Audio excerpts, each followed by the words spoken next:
Yeah, yeah, they stop. Yeah.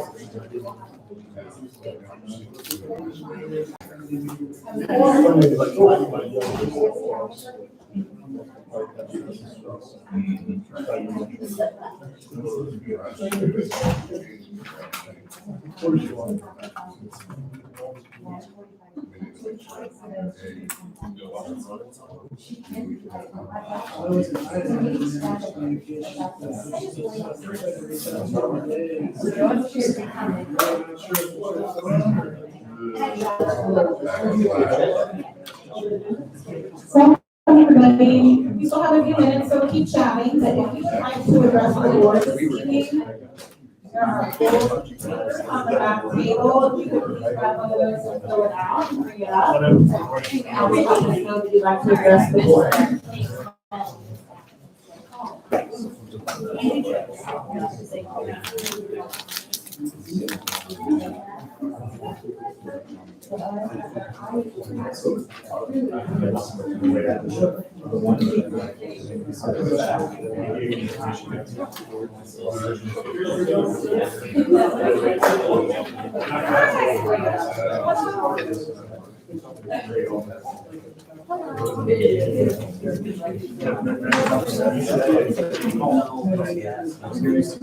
Yes, thank you so much. If you would like to address the board, so you can have a really simple form. Anyone else like to address the board?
Yeah, that's the thing, like,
shoot me an email. Almost done. Okay, welcome everyone. Most of it just has to get loaded. I'm Valerie, and I get to chair our board. It's closer than you We think. welcome all of you, our administrators, educators, community members, friends, and students. And neighbors, we're glad you're here for the June meeting of the Bennington Public Schools Board of Education. At our regular board meetings, we do invite our community members to please share with us things that are on your mind. And so this time, to begin our meeting together is for you. And we do have just a few things that we invite you to remember as we open up our public forum portion of our meeting. We do ask that you please keep your comments to 5 minutes. I'll be a very friendly timekeeper up here, I promise about that. That's just to ensure that we have plenty of room on the agenda for everyone to visit. We do ask you to please come to the table here in the front. That is not to put you on the spot, but just to, as a point of order, ensure that everyone knows that you have the floor. We can listen well. We do want you to know too that we do stream our meetings, and thank you, Mr. Ackerman, and you have, thank you so much. And perfect timing, thank you, Ms. Baker. We do have gold seats in the back if you would like to address the board. We do ask if you could please fill that out and just name on us, and we will love to have you. With that, per our open meetings act, which is posted on the back wall, we will open up this time for you, and I'm going to invite let's see, we're gonna do Ms. Baker just a moment. How about Adrian Heston? Thank you. And I also ask you to please correct me in the pronunciation of the name if that needs to happen. I think I might not have done really great job about that last time, so I thought I'd offer that as well. And one final reminder, community members, we ask that you please bring whatever issues are on your mind. We welcome that. If you do have a concern about a specific employee of the school district, because there are policies and things that we need to abide by around that, we invite you to please refrain from that piece, and we will absolutely follow up with you on that individual following the meeting. And with that, we will go ahead and get started. Welcome, we're glad you're here. Hi there. My name is Adrian Heston. I am a mom of 2 kids that here at Bennington Elementary. We have some concerns in the Ridgewood neighborhood about the bus transportation policy and the bus changing. So I guess I am speaking on behalf of our neighborhood. We got together and we're asking if you guys could possibly make an exception for the transportation policy. We know that we are just at a mile from school, but the route that the kids will have to take from the neighborhood to the school is Bennington Road. There has been sidewalks added to the end of our neighborhood up through Bennington Road. However, there is no curb or guardrails. As a parent of an older elementary kid, I don't necessarily want my kids walking on Bennington Road as traffic has increased, and I believe it's gonna continue to increase. Or parents of a kindergartner that's gonna have to walk a mile to school potentially and take, 25 minutes to walk to school on a good day, let alone cold weather, a full mile on Bennington Road.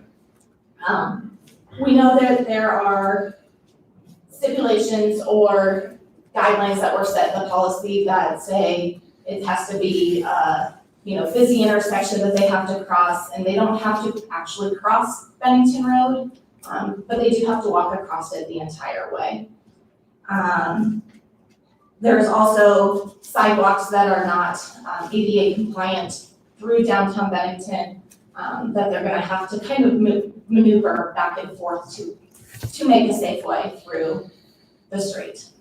There isn't a way in from the neighborhood across through the older neighborhood to get there. So there isn't an easier route for them to go. So there's no pedestrian crossing signs on Allen, Stark, or Motley Street.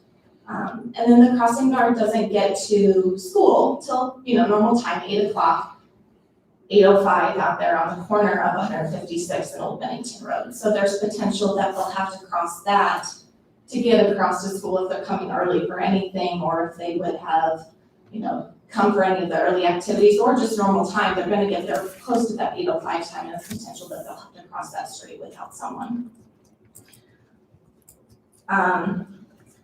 I guess we're just asking for you guys to look at that policy and consider making an exception to our neighborhood for transportation.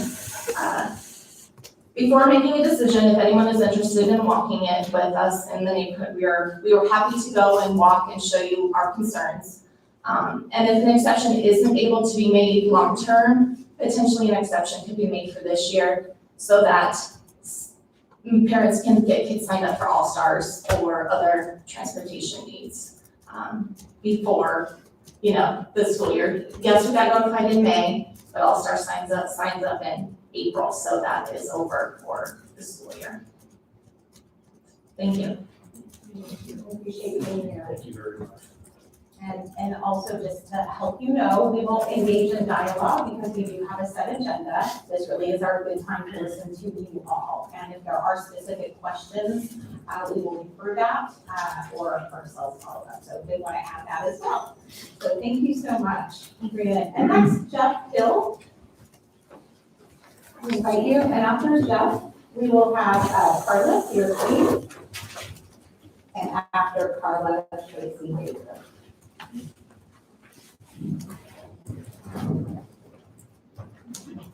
Welcome, Jeff. Thank you. Good evening, everyone. My name is Jeff Hill. I'm president for Bennington Youth Football. I'm here on behalf of all the parents and all the players that have signed up. We are at, obviously, as the school district grows, we are at max capacity on our flag, or on our tackle and flag registrations.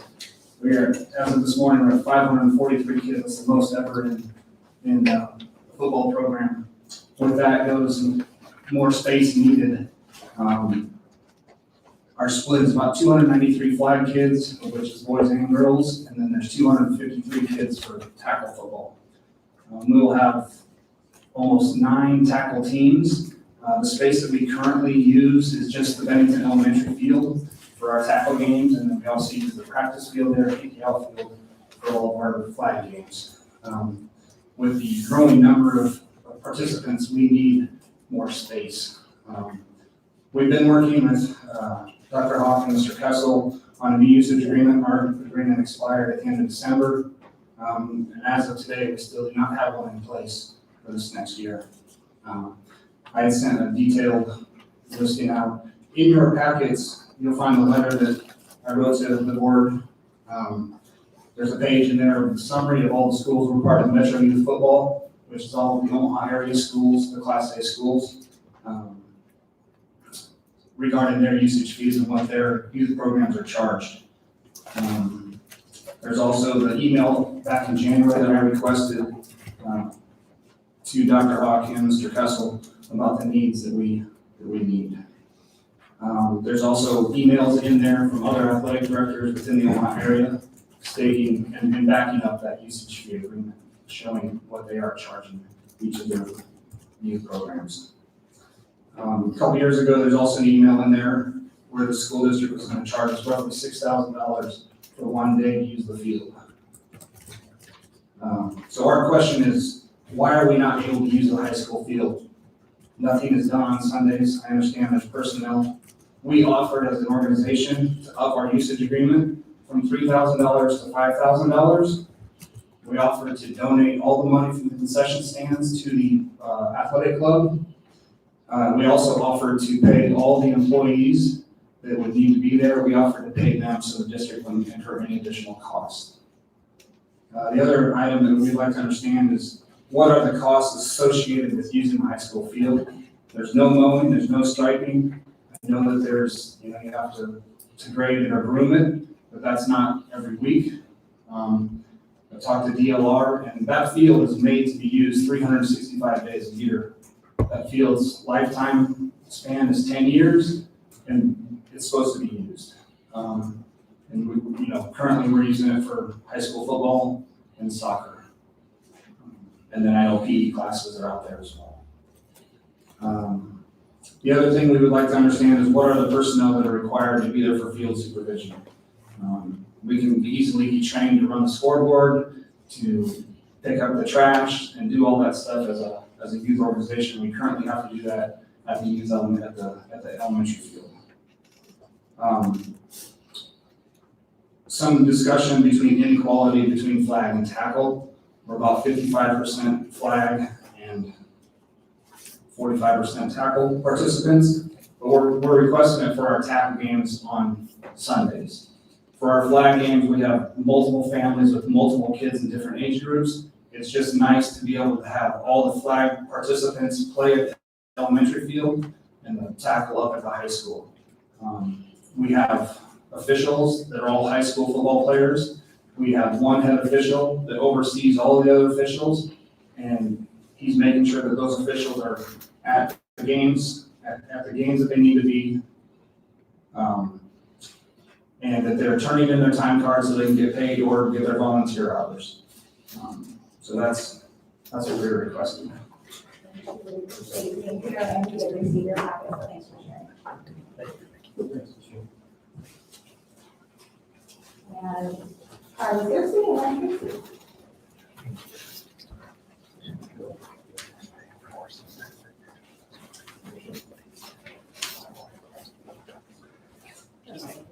Very nice.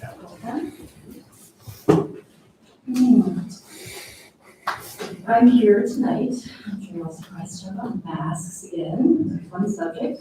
I'm a little concerned that this new mask plan that we're talking about for next year is actually a plan to fail. I do understand the plan is meant to be fluid, but right now the way that things are set up for next year, it looks like the guidelines are tied to the Omaha, City of Omaha's color coding system, and leave zero margin for normal cold and flu season when the kids return to school. That happens every single year, and we know it's coming. Despite the fact that the kids almost completely are unaffected by COVID, many will get sick when they return to school because that's what happens every year. If kids test positive for COVID, or if someone is around in close contact with someone with COVID, then they're going to be made to quarantine. If this had been in effect last year, my high school son would have had to quarantine for 56 days. Taking out the weekends, he would have missed 40 days of school. So that doesn't seem feasible to pass a high school class course with missing 40 days of class. The fact is that the new ruling feels like it's created as a plan that looks at first glance like you're dropping the Band-Aid in hopes that to get people like me to be quiet. But in reality, this will be right back to masks for kids. I'm so passionate about getting the mask mandate dropped entirely because my biggest priority is doing what is right for the kids. I've spoken before and shared the statistics on masks and COVID with kids and all of that good stuff. If you guys want those numbers, I'm happy to supply them, but I don't want to just regurgitate things. Masks are proven to be ineffective, but for some reason we've latched onto them like a security blanket. If masks not only don't work, but are harmful to kids, Why are they even on the table? Is it to make some parents feel safe? If you spend any time in the high school parking lot before or after school, you'll know that complete safety is a complete illusion. Is it virtue signaling? To who? Walk through the grocery store and see that no one is wearing a mask now. Very few people want this for themselves, much less their kids. What are the other reasons that there could be? If you dispute the absolute fact that masks are ineffective, then continuing to allow folks who feel protected by masks to wear them should make those people feel safe. After all, if they work, what's the problem? I've heard the argument that even COVID provides almost zero danger for kids, and kids can still carry COVID home to their parents or grandparents. So if every single adult in America has had full access to a vaccine, and the vaccine is effective enough to put into your policy, then there's no danger there either. Lastly, why would we base anything on Omaha's color coding system or what Omaha chooses to do? Most folks pay a tax rate in Bennington because they want something different than Omaha. The color coding system isn't even an honest system. I called hospitals for the last 4 weeks and they have 0 COVID patients and they haven't had COVID patients for months. It's what I've been told by every single hospital system in the city. We're still in the yellow coding zone, which means we would technically, if there was a mask mandate, we would all be wearing masks still, social distancing and all that good stuff. Why are we doing this when we have 0 COVID patients in hospitals in our city? It doesn't make any sense. So how do we get back to green? How do we get back to normal? When does that happen? This is a Class B school. That is who our peers and colleagues are. The week before school ended, my husband was able to speak to administrators at 12 of the 25 Class B schools. 7 had already implemented a no strings attached, no mask policy for next year. One school, Alliance, never even had the mask policy. They didn't see any increase in absences last year. These are some of the same schools our kids will see on the field of play, in debate rooms, at band competitions. These are the schools that are peers, not Omaha. These are the schools that are our peers, not Omaha. Finally, requiring children to wear a mask or to receive an emergency vaccine that hasn't even concluded human trials in order to attend school is illegal. I left a copy for each of you of a letter explaining this. This letter was presented to the Seward School District weeks ago, and it caused them to drop their mask mandate with no strings attached the very next day. I hope that you see the moral and legal obligation to do the same for our benefit students. Thank you for listening. And please do share this with the board. Oh, thank you. Thank you so much. And finally, we welcome Tracy Baker. That is the last form that I have. If there was someone that we missed, please do grab that on the back table. And welcome. If we're glad you're here.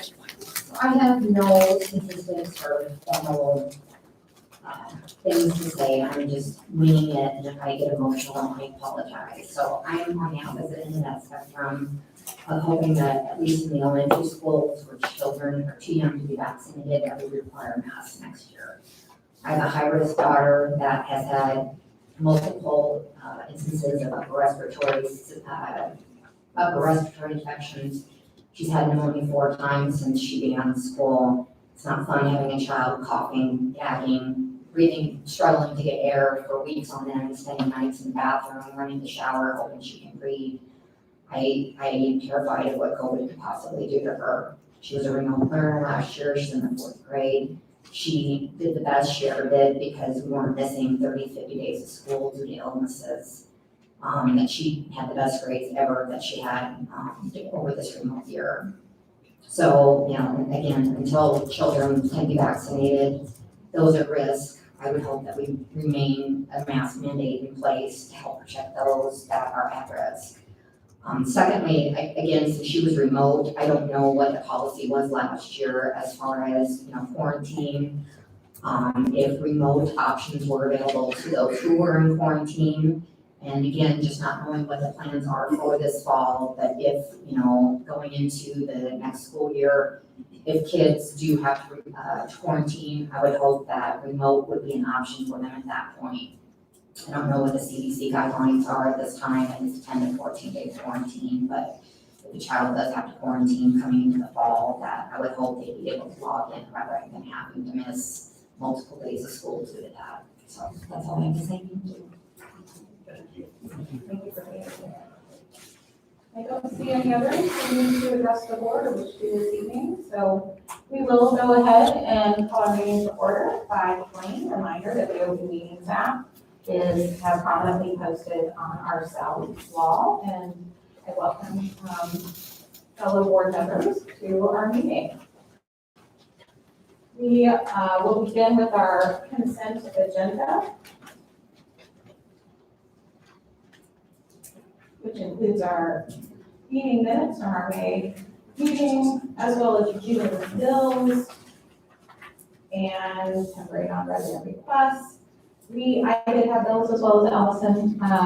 It was nothing too unusual. We did have our interest payments on the bond, which were notable, that happens biannually.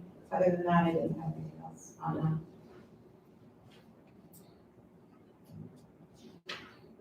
And if there are no questions or comments from the board, we do have a potential motion on that consent agenda.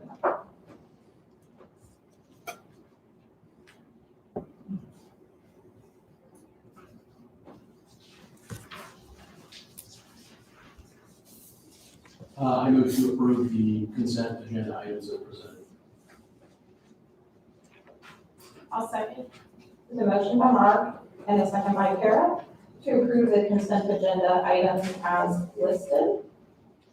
Any discussion? Jody, please call the roll. Kara? Yes. Heather? Yes. Valerie? Yes. Allison? Yes. Tim? Yes. Mark? Yes. And the motion does pass. With that, we'll move into our administrator reports. Who is sharing with us our elementary report this evening? That's me tonight. Welcome. We have two things to share with you. Our end of the year, we got to celebrate a little like normal with some of our kindergarten celebrations and fifth grade celebrations. So there's a couple pictures there for you to see. And then summer school has gotten off to a great start. It's the largest summer school session we've had so far. I think we've got 254 students, lots of staff, and lots of high school volunteers. So they're wild about learning, and they're earning free books for each week that they have perfect attendance. So it's going great. Thank you, Ms. O'Connor. Appreciate that. Congratulations on summer school. What is that end, that session? We've got 3 more weeks. Any questions concerning the elementary report, board members? We'll move to our middle school report. Mr. welcome. Couple things to highlight. May 19th, we were able to celebrate our 8th graders, so it was nice to be able to have an 8th grade celebration for them this year. At the middle school, our PTO did a great job of helping support that and did a lot of fun activities for kids. It went so well, I think we might consider it even in a non-COVID year for being able to facilitate that at the middle school. So I think it's exciting for that. Our summer school is going as well. We started last week. This will be day 6. We've lost a few, but we're in the mid-40s there for kids. That's going pretty well. And then Jumpstart is something we weren't able to do last year, but we're bringing back this July for all 6th graders and new students to our building. We're going to have a couple different sessions there for kids and try to get them acclimated and get in the building and meet some people. So that would be a good opportunity for those kids. So, Could you clarify that we lost a few? for summer school, we had Your enrollment went down? yes. You didn't really actually do it. Technically, lose anybody. It's based on different choices. Lots of other activities might be more advantageous. Thank you for clarifying. I'm completely counting for all, and I do love the jump starts back. Thank you for sharing that. Yep. That's so critical. It is awesome. So, Any questions from our board? Woman Camp, are you sharing our initial report with you now? Well done. Summer school has started for us as well. Between the June and July sessions, we have approximately 75 students that are signed up. We have lost none of them so far. point taken. with 4 teachers and a paraprofessional that's working with our summer school students. We do have 2 sessions, June 7th through the 25th and July 7th through the 27th. Algebra first semester and algebra second semester are being taught in person. It just seems to work a lot better. We have a lot more success when we have in-person sessions when it comes to our math courses. So Aaron Carter and Aaron Gold are teaching math sessions in June and July. Lessons have started with Mr. Hankey and with Mr. Fonda, and we have around 325 athletes that are utilizing our weight program this year. We have 6 sessions. Community oversees that, but we have around 25 coaches that are consistently in and out of the weight rooms working with our athletes. So we're doing a really good job. That's about not quite a third of the student population. Very close. Yeah, any questions from the board for everyone again? Thank you. Mrs. Fagan, our student services report? Yes, so I got from our ELL teacher, Lisa Shaw, she put together a great report on how we've been growing and how we've been increasing our scores in our ELL population over the last 4 years. And this really goes a lot towards, we now have a staff member that's certified completely dedicated to ELL. And when I first came here, we were kind of split between ELL and Spanish. And then we've added 2 paraprofessionals, so we've been able to increase our service time with our kids, and it's showing that's working great. So we do appreciate the school board approving those kind of positions. We have all of our kids are either emergent learner, or not emergent, they're progressing or proficient learners over the last 2 years, which is the first time we've ever done that. I do have a question about that. How do you land on that language? And then how do you land on the determining how students are placed? So the state determines that through ELTA testing that we have to do. So it's required assessments every year. Thank you for that. Any questions from the board, Mrs. Fagan? Welcome, Dr. Hildy. Our curriculum instruction and assessment report. You've heard about summer school, and that's what I have for you. Curriculum, professional development is an outline of all the different ways our teachers are working to improve the summer and activities that we are supporting them on. If you go to page 2, Dr. Hodge, the majority of my report focuses on attendance for you. A comparison to last school year, where we ended up with only 133 days of in-person learning before we were closed due to COVID by the State Department, and compared to this school year. As you can see, we had great enthusiasm for being in school, and so our attendance was actually on the rise, improved from a year ago to this school year, with our numbers of students who were at 10% absent. It is a concern for us because when we have a student who misses 10% of the school year, they have a difficult time mastering what we hope they would gain during a grade level. It is a concern because that typically was about 2% of our students over the years. Now we are averaging about 5% the last 2 years, students who are gone 10% of the school days. We are nearly 1% of our student population in the last 2 years of kids who have missed 20% of the school days, 35 days of school or more that they are absent.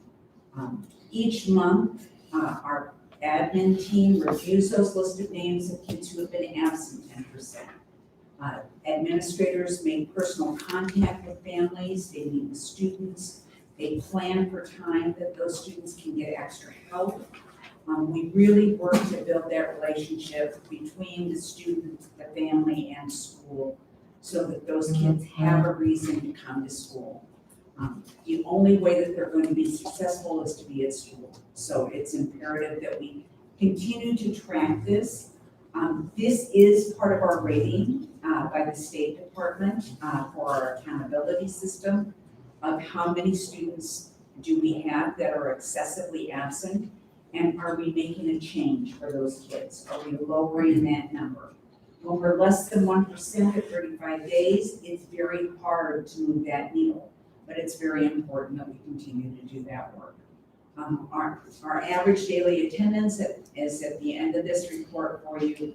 On whole for our district, you'll see that we are right about 95% or above in each of our buildings, where kids are in school 95% of the time. So we do have those handful of kids that we're concerned about their success, and that's why we run our summer programs, to try and fill those gaps for students. So any questions I can answer for you. More answers, yeah. Find some answers, Jude, I take those.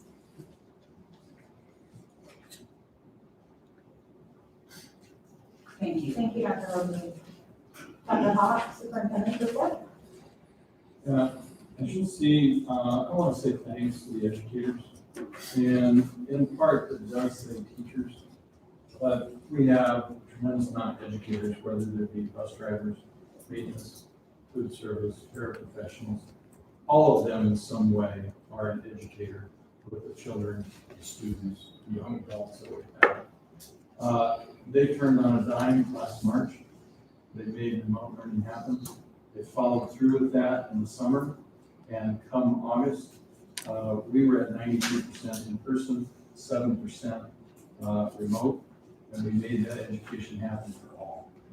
And I think you'll see in time, this summer, possibly, with growth, that we were on par with a normal year, which was anything but a normal year. So that doesn't happen without some tremendous passion, commitment from educators. And again, I want to thank them all for the work they did this past year. You'll see that we have some numbers for attendance, or excuse me, for enrollment, and they differ from some of the reports you have. So what Jody and I will do is work with all 6 buildings to make sure that they have the same enrollment numbers that we have, and that we have accurate counts coming into the next year. But it is down, and I'm talking to other administrators in the metro area. Their enrollment for next year is not normal as well. It is down. Now, down for Bennington still has a 5% growth, as opposed to a decade long of anywhere from 9 to 12% growth. So we do not have an answer as to why that is at this point in time, but we're looking into it, and it is not an abnormality within the metro area or the suburban schools. They're all saying and seeing the same thing. In particular, we anticipate kindergarten will be above 360. Right now, we're slightly above 320. So we'll keep you up to date on that as we continue to move through the summer and plan for next year. Any questions?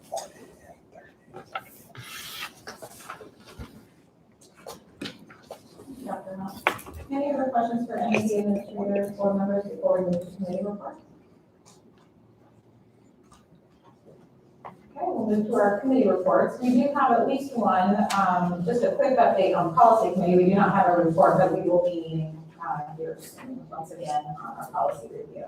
And we do have a report from the, I want to get the name right, Dr. Hovey, our Americanism and Curriculum Committee. Thank you. It's important that we get that right. Dr. Calderon, do you want to see the final approvals, or do you want to see the notes from the last meeting? Just the notes I think are great, but thank you for noting that the report is included for you board members concerning the full notebook of proposals that were submitted to the board last fall. Per our normal procedure, we get that great grassroots opportunity to listen to our educators and our leaders about what I call, in a not so technical fashion, the amazing wish list and thinking that they have about needs for our classrooms and our schools. And we diligently meet to review all of those proposals. This was our final meeting that we had with our good committee. And so I appreciate all of the educators who contributed to that. It's always remarkable how much goes into that. So we had our final meeting to ensure that we to review all of the final proposals. We do have 3 to bring to the board this evening from that, which will wrap up this round, and then that process will yet start again, which is good. So we do have a line item on our agenda later where we'll consider these 3 final. The others were either modified, which you can take a peek at, or they were declined. Some of which were just declined for now, and we need more thinking or future thinking about that. So some will circle back. With that, good committee members, anything that you would add, Heather or Kara?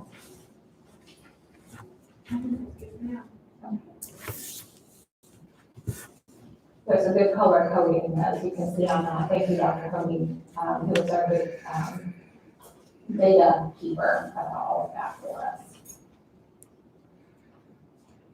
And I don't believe there are any other committee reports. But do correct me, board members. Okay, we'll move to our construction report and update. I think we have one. Mr. Byrd, please. Mr. Good evening. I've provided a report with some new pictures and have added a couple of new projects. I did leave the road project out. I apologize for that. So starting with the middle school, it's working through very, very nicely. With the sunshine has started.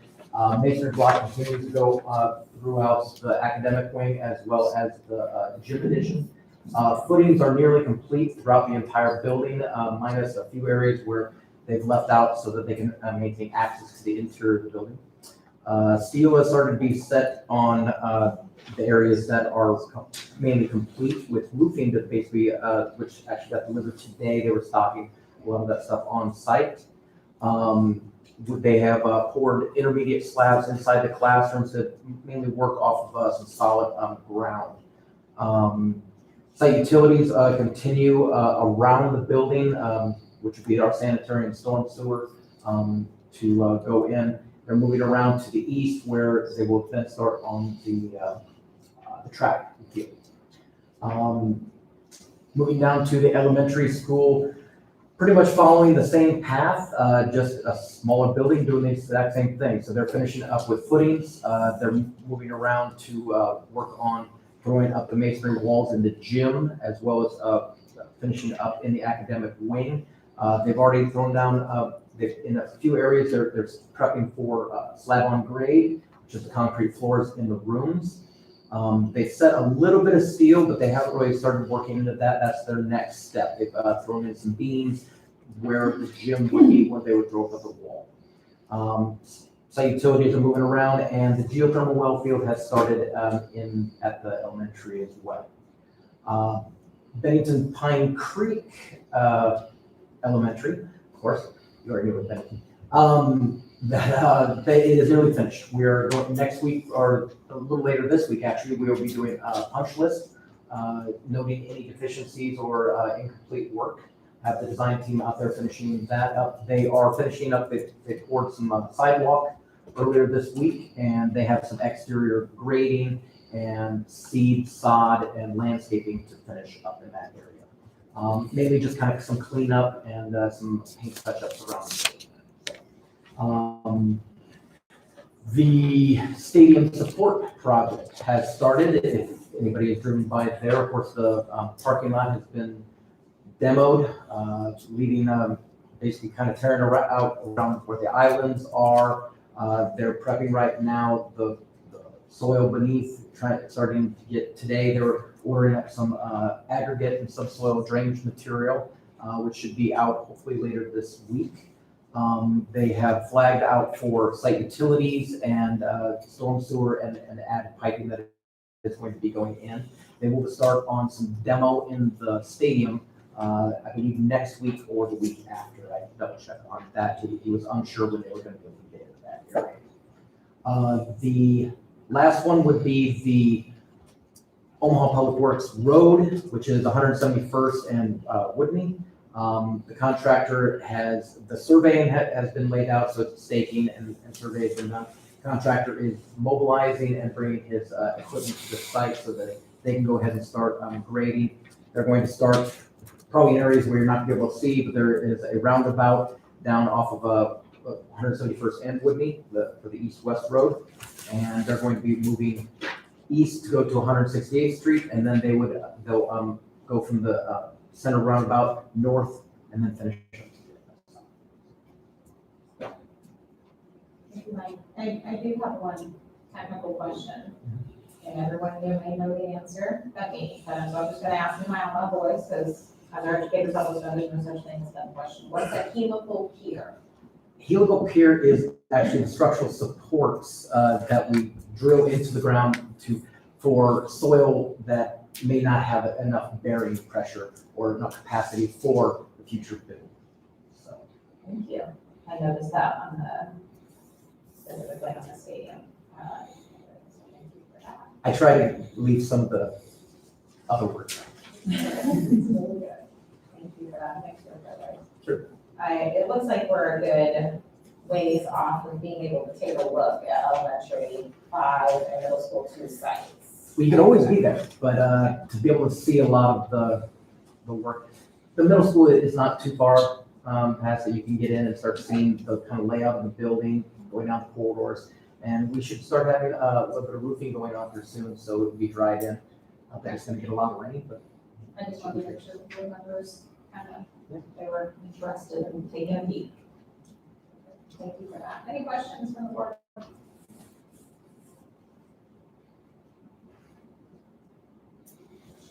Thank you. And the coordinator report on operations. We're going to move forward to that because we have it as an agenda item moving forward. And so if we may, we'll skip over that to the unfinished business. I apologize, I'm trying to see if the lobbyist report is loading. So we did receive a lobbyist report, for whatever reason it's not loading for me. So my apologies, I'll get the lobbyist report out to the board and have it as part of the documents for everybody to review. But it is a summary of the bills that passed. There was a lot in terms of property tax reduction, but very little of that did affect the school and school budgeting moving forward. And there is some on teacher training and particularly about student discipline that will be included as you see that in email that.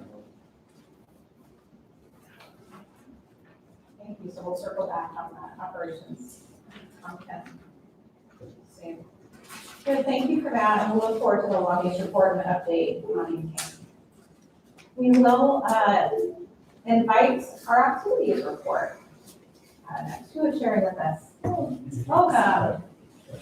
Good to see you. Hi, too. Well, I guess I stand for this, I don't know. This might be a big. Yes, sure. Notice everyone sits, but when you move to PowerPoint, everyone, you just feel like you have to stand when it's PowerPoint. It's just a document. I don't know if that's an unspoken rule or something. Welcome. Thank you. I'd like to thank community members and our students and our coaches. We're really putting up with a lot this year to get through the year. And really doing everything they could to make sure that every athlete and person involved in activities and events in our schools got a great experience this year. So, just that's where we need to start. Lots to celebrate, I think, and to reflect on. We'll start kind of just with general participation rates. Probably the first thing, 2018-19 versus 2021. We skipped a year there because we don't have spring athletics and activities from 2019-20. Okay, but you can kind of see the rates per class, boys versus girls. As you look, it was 76% in 2018-19 for an overall participation rate. And obviously, no spring sports, no spring activities makes that incomplete. This year, the rate was a little bit lower at 71%. We can speculate on why that is. Potentially, remote learners could not participate, which lowers the number involved, although it doesn't lower our total enrollment numbers, so that could be part of that decrease. We'll have to see next year if that's a trend that continues, but that likely lower the participation rates. And the fact is we are also quite a bit larger than we were. And we added one sport. We did add some, Unified track, we added some other opportunities, but that may speak to some of that participation. As far as just participation numbers by sports, you can see them, in the parentheses would be what they were for the previous year's available data. Okay. Yeah, here, I think, as we spotlight some things, I think it'd be hard for us to find a football program in the state that has as many people in it as ours. We have a very large football program.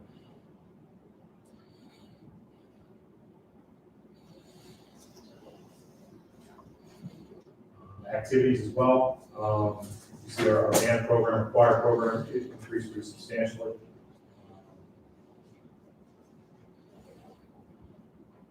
Any questions on participation numbers?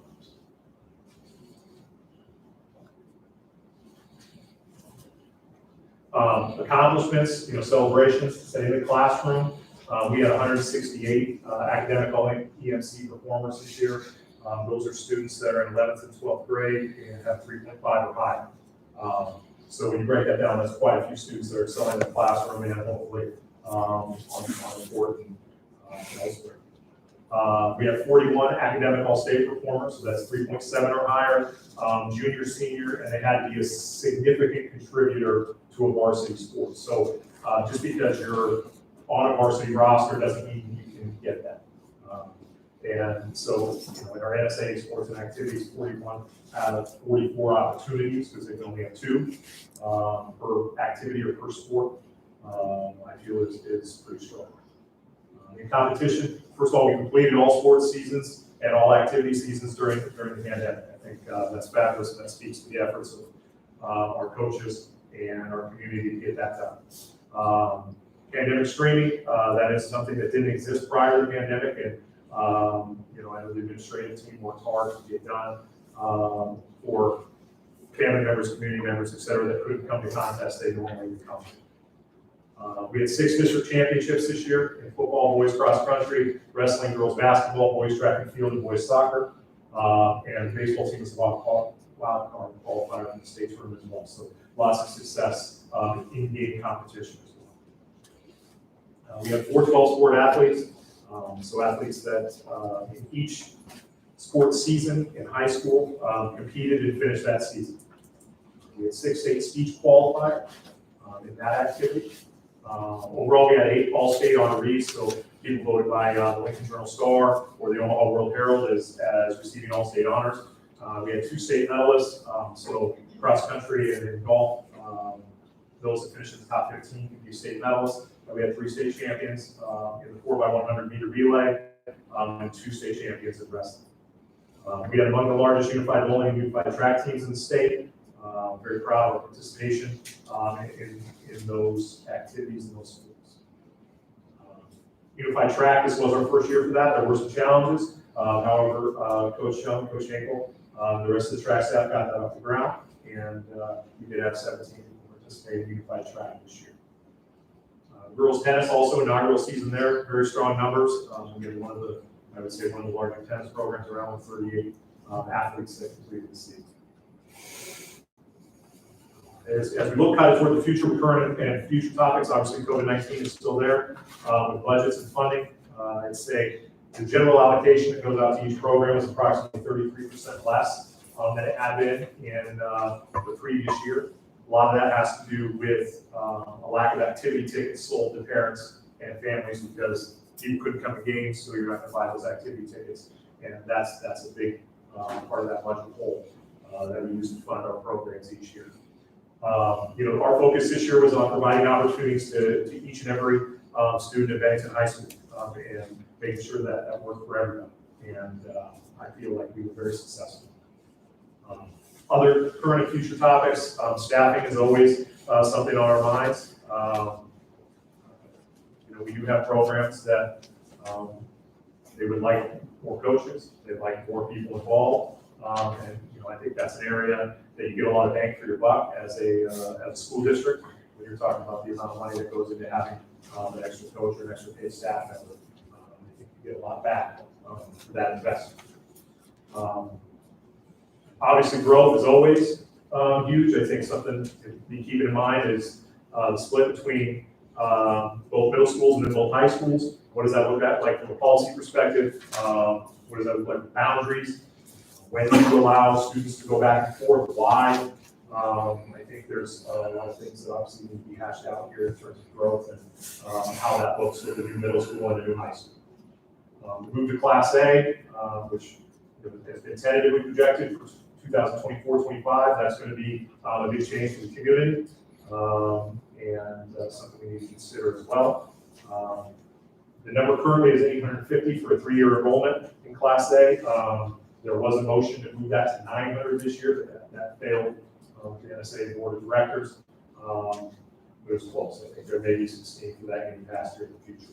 But 900, if you did move to 900 for that freshman, sophomore, and junior enrollment, that would probably forestall our move to Class A by a year or two, maybe completely, depending on timing of that. I just think in general, something I talk to our coaches about a lot is about teaching grit, toughness, and the ability to overcome adversity. I think that's something, that mental side of what we do and what we coach is huge for our athletes and for our people involved in competition. And I think that's something we really focus on in areas that I'm going to continue to work with our coaches. Other current future topics, girls wrestling has been sanctioned by the NSAA. So what we want that to look like, how that might be incorporated. We did approve an extra coach for wrestling on the basis of girls wrestling. So that is something to consider. Class B football playoffs has changed now. You may recall we had the highest wild card total entering or average entering football playoffs this past season. However, we very easily could have traveled to McCook for the second round if Cook defeated Plattsburgh.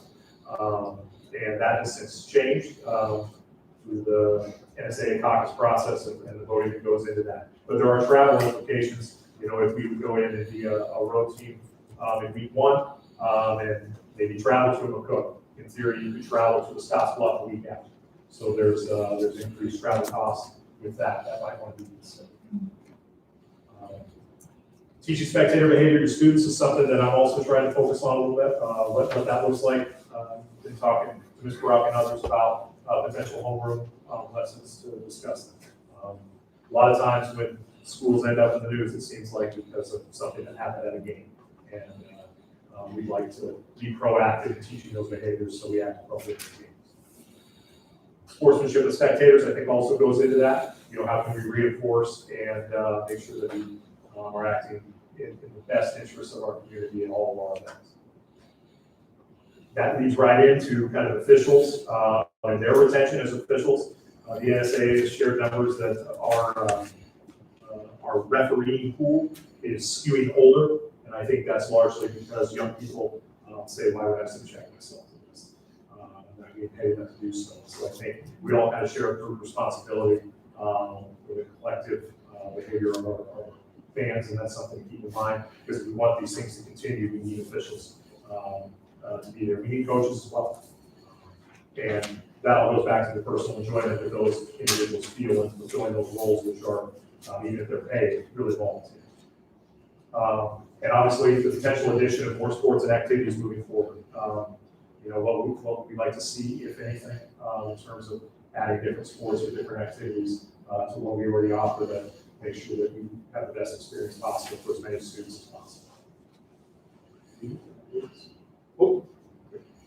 Implications, obviously, supervision, who supervises, funding, facility access. Right now, we are 880 or 890 students. We are very crowded, and we have to coordinate well to get everybody into our facility and make sure it has access.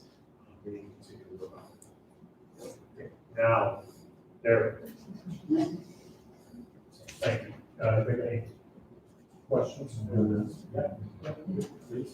I kind of feel like after all those accomplishments, we need to do a better job for 1, 2, 3. Or a clap or out of class, because it was a really remarkable year. Thank you for directing that and steering in a not so normal time to give our students opportunities to do what they do best and show off their talent and get better and grow themselves and their teammates. So appreciate that. Yeah. I do have one quick question, but I'll wait if the board has any. I'll go first. Thomas will hold you to this, but I'm curious if you're hearing from our good community members and neighbors concerning your good last bullet point there of areas of interest. What we know, I know we will systematically continue to do that, but I'm just curious if there's anything top of mind for you as steering that and leading that thinking that kind of comes to mind what you know about Yeah, growing I mean, I our think- programs. Yeah, I think girls wrestling is something that my wrestling coach has certainly discussed with me. We've received in the neighborhood of 3 phone calls concerning maybe one related to swimming and 2 related to tennis. So that's not the anecdote. Boys tennis, excuse me. And inaugural year in tennis, team and girls still representing at state on the weekend. That was pretty fun. So lots to celebrate for sure. Any other questions from the board?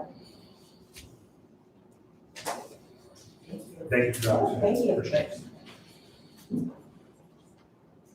Dr. Hoagie, we have a report concerning our continuous improvement, which is sort of what you helped here and Absolutely. what Well, I hear about it. typically at this meeting, I will give you a summary of the year's work on our strategic plan.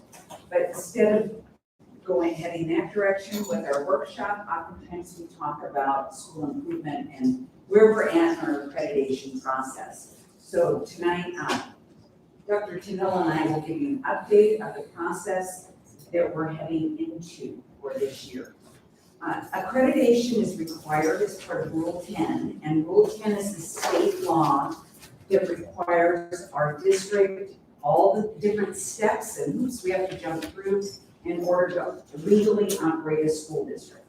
And so each year we have to comply with all of the state's what they call Rule 10 assurances, or we checklist all of the items we have to include. And part of that is school improvement. And part of that school improvement process is that every 5 years, we have an external visitation of colleagues and peers who will come and measure us to a certain standard. Part of that could be Nebraska's framework of standards, or you can reach for a higher level of accreditation, which our board committed to last year as we revisited and looked at our options. And so Bennington chose to continue with the Advanced Ed Cognia Group, which is an international accrediting organization. And so the overall goal of accreditation is really to push our entity to continue to improve. And how do you do that, and what standards you're measuring yourself by. So that's what this is all about, and we are coming to our 5th year. And so with that, we will have Cognia, which, to give you a little history of this organization, it is the largest improvement organization in the world. And it has been working with quality institutions of learning for the past 125 years. It started out as what we were first accredited by was North Central Association. And that was different regions in the United States had their own accreditation organizations. Over the years, in 2006, this group, several of the different regions merged together and called themselves Advanced Ed. So we were still being accredited by those same standards, by those similar organizations, but now across the nation. The regions had gotten together to have consistency across that. Especially as our world becomes more mobile, that was a big issue. In 2018, the Advanced Ed organization has partnered now with Measured Progress.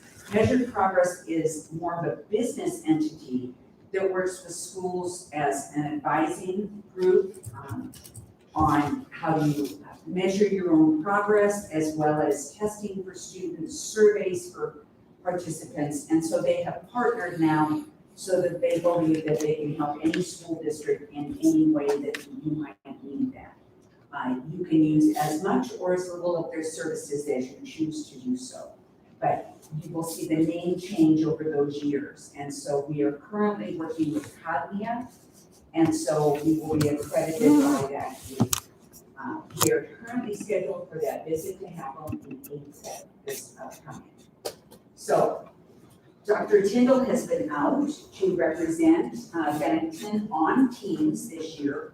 That was one of her charges as joining our district administration.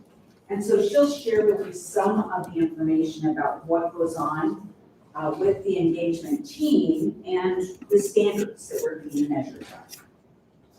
All right, like Dr. Hobie mentioned, in April, we will have an external visit from a cognitive team. It will be approximately 4 individuals. Some will be locally and at least one, I think, will be from out of state. And they will gather information first came from us. We don't know, our indication now is gonna be a remote visit, just due to the situation in the pandemic. But some, it could be in person, usually it's in person when it comes to our district. And we'll gather information based on these things.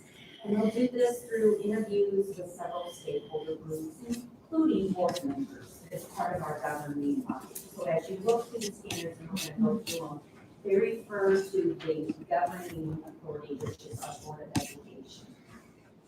They'll do interviews, and then they will look through the documentation that we provide them. We call them artifacts on each standard. And then after they're here for about 4 days, they will do an exit interview, and at that time, they'll provide us information and feedback on what we're doing well, but in areas that we can improve. And so when we talk about the standards that Cognia will review with us and rate us on, they are organized into 3 domains. The first one is that leadership domain, where it looks at the governing body or the governing authority, which is the school board, and the leadership team, which is Dr. Cox, the district administration, building administration.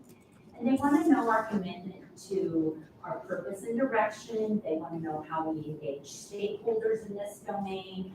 And they just want to really know our overall system effectiveness. The second domain they'll look at is our learning domain. And under the learning domain, they'll look at our teaching and learning. They'll look at our program effectiveness, and basically they look at our high expectations, the expectations we have for teaching and learning. And the last domain is the resource domain, and it's how we allocate our resources to meet our purpose and direction. Under each 3 of these domains, you can see then there's standards. There's 11 standards under the leadership domain, there's 12 standards under the learning domain, and there's 8 standards under the resource domain. And then under each one of those standards, there's key concepts that they rate us on. Looking at our engagement in each standard, implementation, results, and embeddedness, and how we sustain our practices under each one. And so that's the document in front of you. It kind of outlines those 3 domains, each standard underneath, and then the key concepts.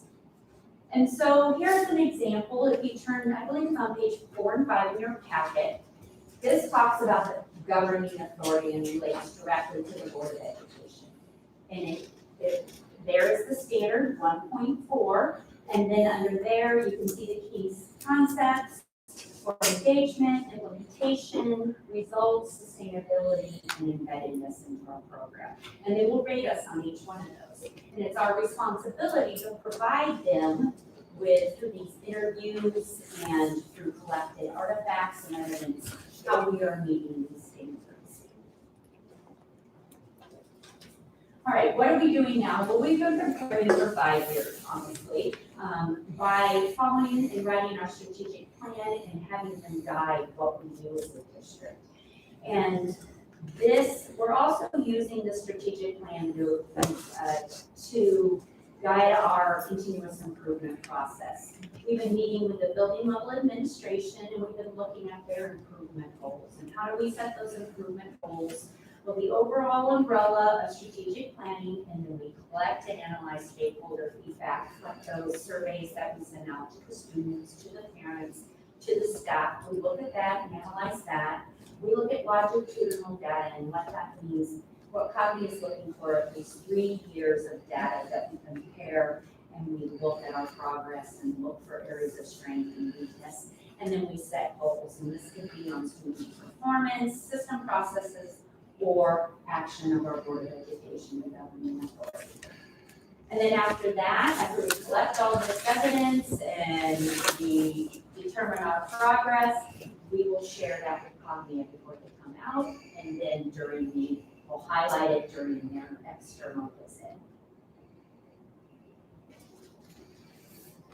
This is part of the reporting process. You'll see this is our strategic plan.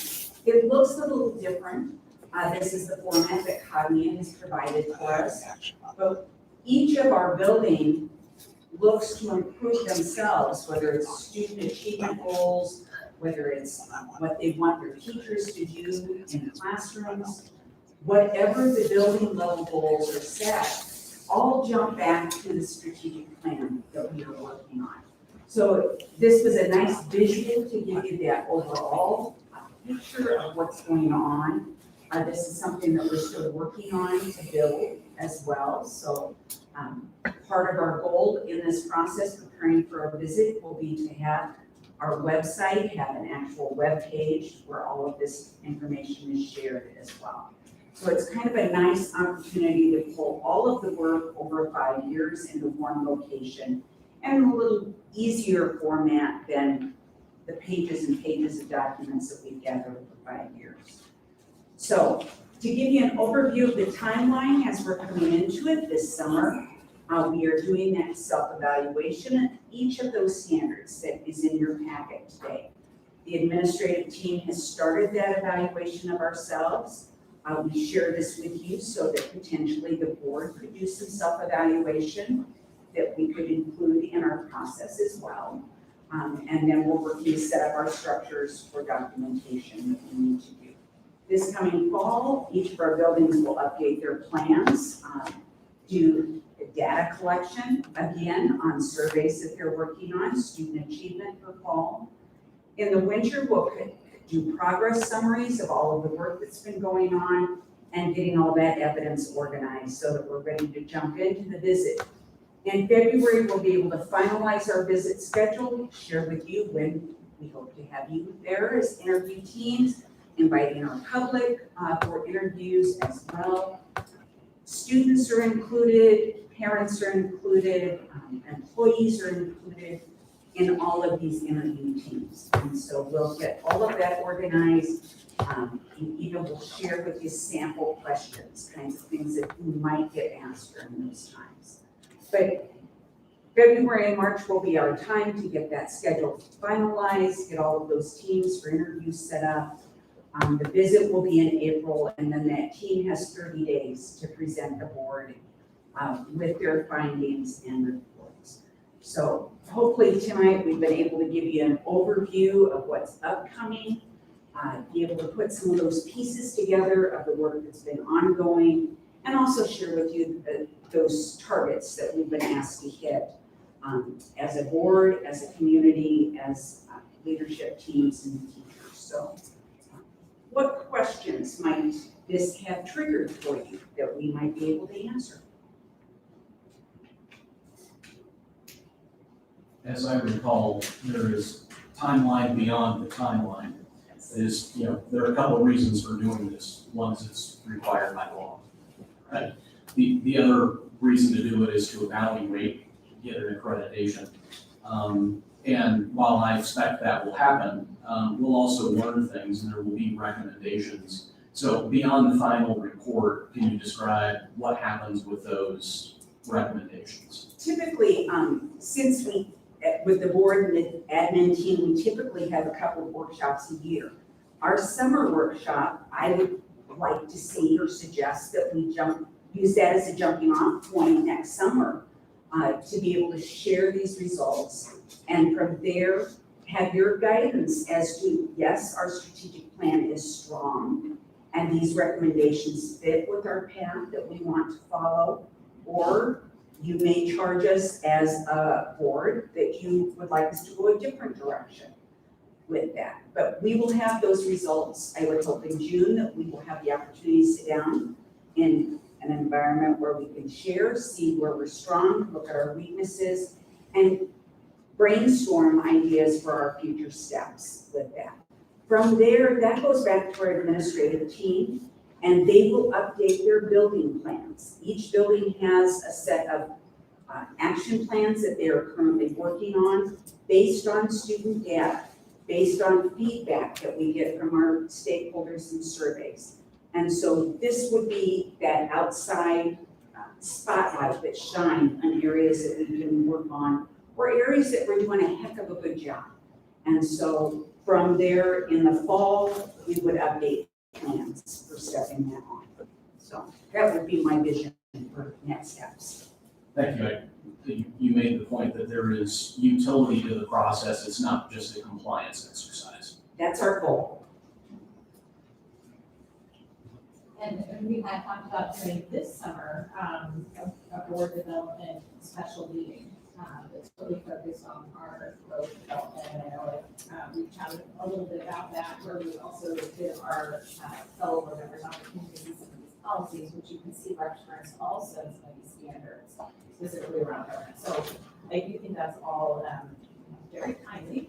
We didn't know talking that, and accreditation exactly was coming in pipeline until you helped us hit that, Dr. Hokie, but I do think that this could be one of those line items in our meeting, which we're kind of looking at perhaps for next month. So we'll be in touch about that. But, quick question from me on ratings. You may not know all this, but what are sort of the this isn't just like a pass fail. There are different levels. Well, it almost has moved to a pass fail at this point. So you receive a full accreditation, or you are on warning with your accreditation. So and that's basically what we would be looking at. We have been district accredited since 2012 was our first year. 2017, we were reaccredited for our district, and that is the path we're going as well. We are being accredited as a system, and all of our schools are under that system umbrella. And so that's kind of been our path. So unless there are major rocks which we would not anticipate, our accreditation would be re-upped for the next 5 years. Any other questions on the board?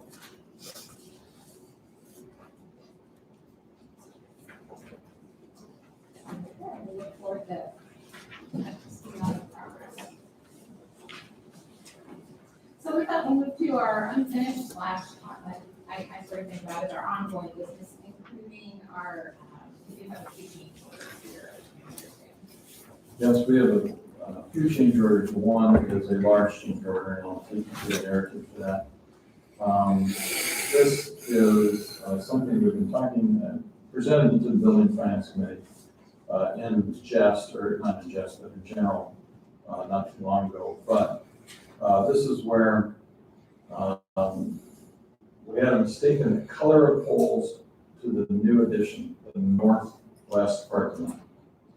The subcontractor for that company asked if we could look at the existing poles and take them down, put them back up with the same color that was in error on the northwest poles. We asked for cost. We also put it as a change order to see what the cost would be in that regard. So as you can see, it's come back, we're looking at $142,000. It's anywhere from 195 to 361 if we were to put it in the existing contract for what is being remodeled or torn out and replaced right now. So the 142 is a very good value. It matches what is already in the northwest new parking lot. It also provides us with LED lighting. The advantage to LED lighting is, number one, it's more efficient, uses less energy. And number two, it creates less glow. What I mean by that is the LED lighting really directs the lighting down. It does not have light pollution. which would cause some neighborhoods to complain because there's too much lighting in that area. So it's the administration's recommendation that the board accept the change order, not only for the lighting, but the other two as well in the change order. And let me get back to that, excuse me. Two minor ones, one for $900, the other one for $1,600. Follow up on the light poles. The color matching is a minimal concern to me. Whether my socks match every day is kind of a crapshoot for me. Can you talk to me about or can you remind me what the useful life is on the poles in that lot and what issues you had with those poles? Yes, thank you very much. And that was put in the rationale. Number one, when the poles were installed in 2005, typically poles have anywhere from 20 to 30 lights, 30 lights. If they're properly installed and they have the caps on. The caps on top prevent moisture from getting in the poles. It was about 50-50 as to what those caps were installed. So if you remember current board or past board members, we had a pole in a light wind collapse because it was rusted. It fell in the right direction away from cars. And as they were demoing the parking lot just recently, they had another pole collapse just by the vibration of the big equipment around it. And so life expectancy of the poles that we have currently are 5 years or less. The actual, I believe, halogen lights, if I'm not mistaken, are starting to dim. And so we believe, again, 5 years or less on the lights that we have out there. And so you're going to, as a district, need to replace those poles shortly. I move to approve all items listed for construction project change order CCR 18, 3, and 4 for total cost of $144,500.70.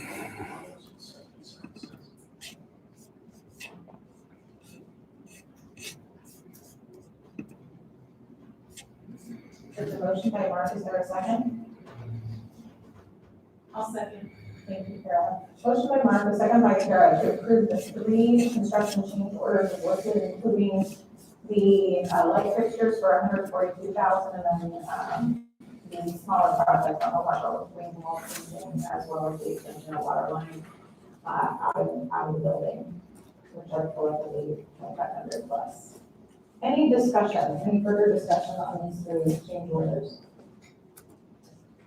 I'll just add that I appreciate the further conversation and that it is noted that there is a season of renewal tables coming up anyway. It's not just a matching issue. So thanks for the question, Mark. I again, it's nice that they match, but if there's, deterioration issue, if there's a different lighting quality, if there's a savings on operation, those are the things that compel me to want to do it.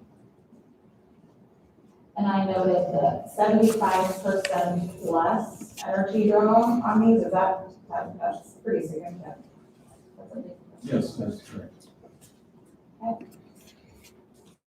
I'm not saying we'll get back that additional cost of energy, but we might would over 20 years.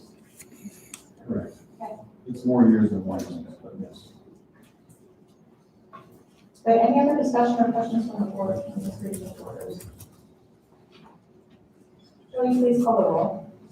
Kara? Yes. Heather? Yes. Valerie? Yes.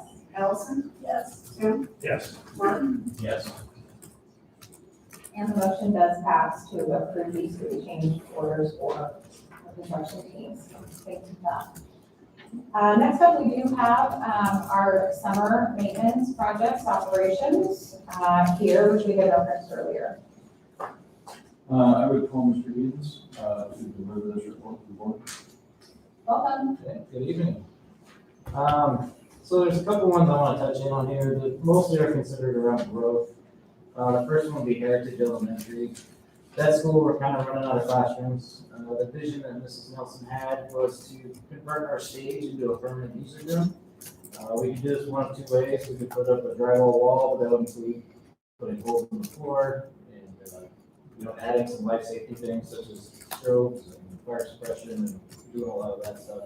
The other thing would be to add another section of air wall, which is similar to what's behind me here, so that could be fully enclosed with air walls and movable should we need to open the stage up for any kind of presentations. I did find out that these walls are proprietary in their roller systems, so unfortunately we had one vendor to choose from, and the bid is there at $27,000. Sticking with Heritage, concrete repair, parking lots rapidly deteriorating, especially on the east side. It's my recommendation to go through and do some full depth soft cut replacements around the joints in those areas. Looking at about $40,000, but it's $7.50 per square foot to do a full depth and replace from the vendor that I'm working with. What we'd like to do at Heritage and Pine Creek, once that is completed, is to go in and hot tar seal all those joints to prevent this from happening in the future. Hot tar can last anywhere between 7 to 10 years for sealing those joints. Pine Creek, we are looking to add a high ability learning classroom. That's not in the report because there's no real dollar amount attached to it. We're going to use some whiteboards that we have left over from our box light installation last summer, and then some furniture that we're going to move around over there. Anchor Point and Pine Creek, both of those classrooms they have a need at those to have 2 gym classes at one time, so we need to look at adding a gym divider curtain into those 2 schools. Estimate that is at $18,000 per building. That does include electrical. I anticipate coming in a little bit under that. I got a couple bids back for material at about $13,000. Bennington Middle School, we had 13 trees that didn't survive the hard freeze this winter. I did bring out a certified arborist to look at those trees and give me his opinion. His opinion is that liquid ambar trees, which 10 of the 13 were, are not a good tree for us. So those will be replaced with a different tree. Working with Dr. Hogg to help me pick that out and get those up and going. We're looking at $5,500.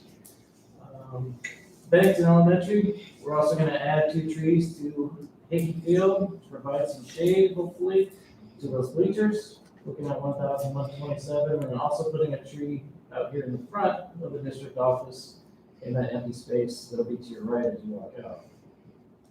Also here at Bennington Elementary, we're working on our classroom paint refresh. We're going to match our hallway paint up into our classrooms.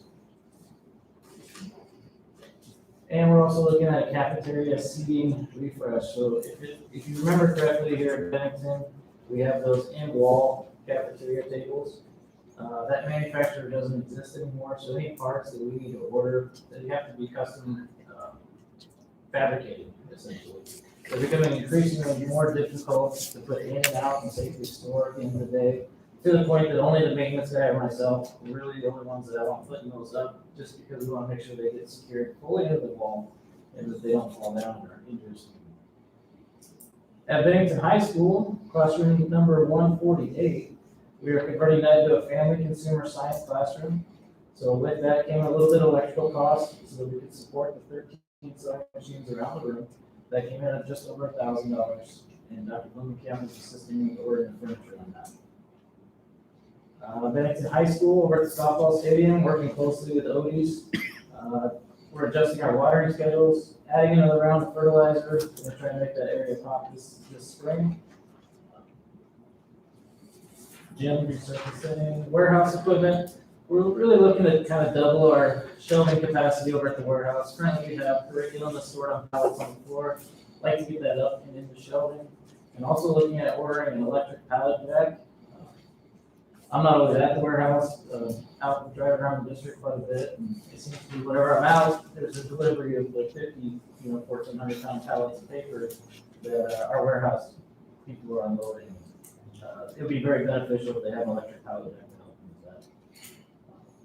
And then we have our normal maintenance stuff that happens every summer, so all of our mulch beds, replacing mulch, removing weeds, replacing any plants, paint touch up at all schools, striping the parking lots, aerating and overseeding in areas, work orders from staff, which today we have 135 work orders submitted. 35 of those work orders were completed as of Friday. And we have our summer cleaning scheduled there, so full carpet extractions, interior, exterior glass, and just disinfecting and cleaning, stripping, waxing, buffing floors, all the normal stuff that goes on every summer. Any questions for Mr. Edens?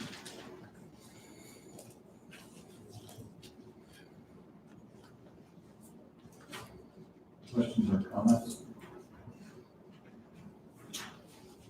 I do appreciate the report and the diligence around projects. I have the things that tweet it out every summer. It does seem like an extensive list for this summer for y'all. Thank you for that. I think I see any other questions from the board. We'll move to our, new, and in some respects, it's new because it's not the same. And we sort of have to reinvent, it's been kind of the theme of the last 18 months. Our pandemic plan for the upcoming 2021-22 school year. Dr. Hunty and Mrs. Bacon. As you'll see, it says return to learn or pandemic plan. So we understand we've been in school, so we already return to learn. But for federal funding and grants that go with it, you have to have a plan called Return to Learn. So that's why we're not exactly sure what we're going to title it, but that will have to stay in the title. You know, some of the board members have requested change the pandemic plan, so we're going to probably combine it somehow. I'm going to give you a reason to why we have to keep Return to Learn in our title, even though we returned to learn a year ago. So just a little extra information. In this, we met with our task force last week, which we will tell you a little bit more about in a minute, but we did a slide deck that just kind of serves as a crosswalk from the 2020-2021 plan to the new one. It's 35 pages or so. We created a condensed one as well that we will share out. So you'll see it's still that green, yellow, orange, red plan. And we just updated a few things that you can kind of see the differences between last year and what this year will look like if we open in green as we go through. Like I said, last week we did a community review process. So last year we invited several task force members to come meet with us in the summer to make sure that we were addressing everything and letting the community have a say in what the plan would look like as we open. This year we re-invited them. We had 18 task force members attend last week. We created an input document, which is linked into the slide deck that you can always look at. Our staff and parents asked questions, and then we went back and made adjustments to the plan. So hopefully we have a pretty solid one right now. It is very fluid. We don't want to ever take that away from it. It's fluid. We meet with the health department. Dr. Hawk does on a weekly basis and with Metro area superintendents so that we get updates and can continue to make adjustments. Okay, so on the plan, there are several components, but it starts with the core planning scenarios. And this is kind of where all your big eggs are in the basket. So it gives you a good outline of exactly what things most people have came to us wanting to know about. Masks, quarantine, remote learning, those kind of things are all noted in this portion of it and then broken out throughout the larger portions of the plan. So here are just our additions and edits. The big thing is that right now we are kind of practicing this with summer school. Masks are not mandated at this time. And I would like to say, because I get to do a lot of the contact tracing, we've had no cases in summer school yet, so no quarantines have come from that. I feel like safety's still been a big priority. Things changed. It used to be that you couldn't be within 6 feet of somebody, now it's 3 feet. So a lot of that has adjusted what the quarantine would look like for next year as well, and it continues to change, so we'll see. We made changes to transportation, lunch, activities portion, just kind of getting more details in this core planning scenario. So people didn't have to search 35 pages to get every detail. This will give you kind of the big details on that. Lunch, sorry, I have really bad eyes.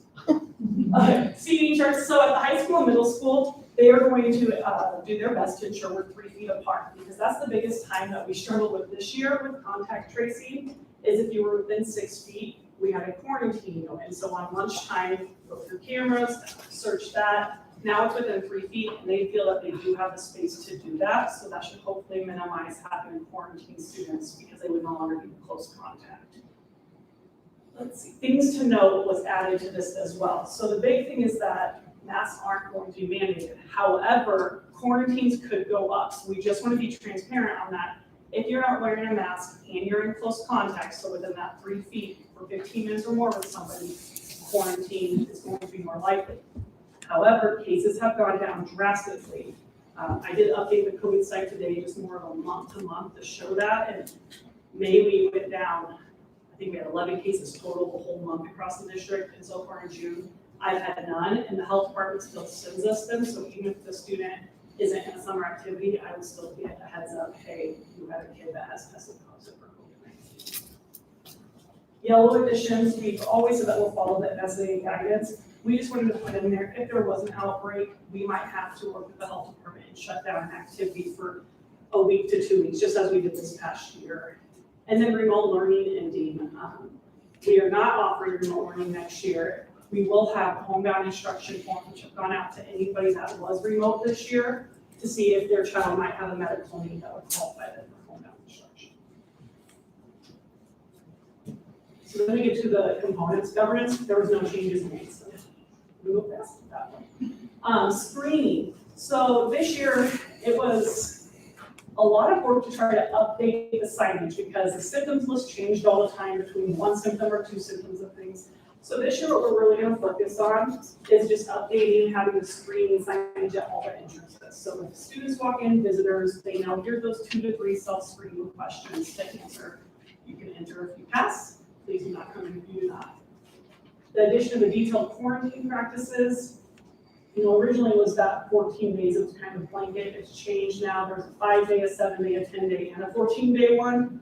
We added in all the specifics.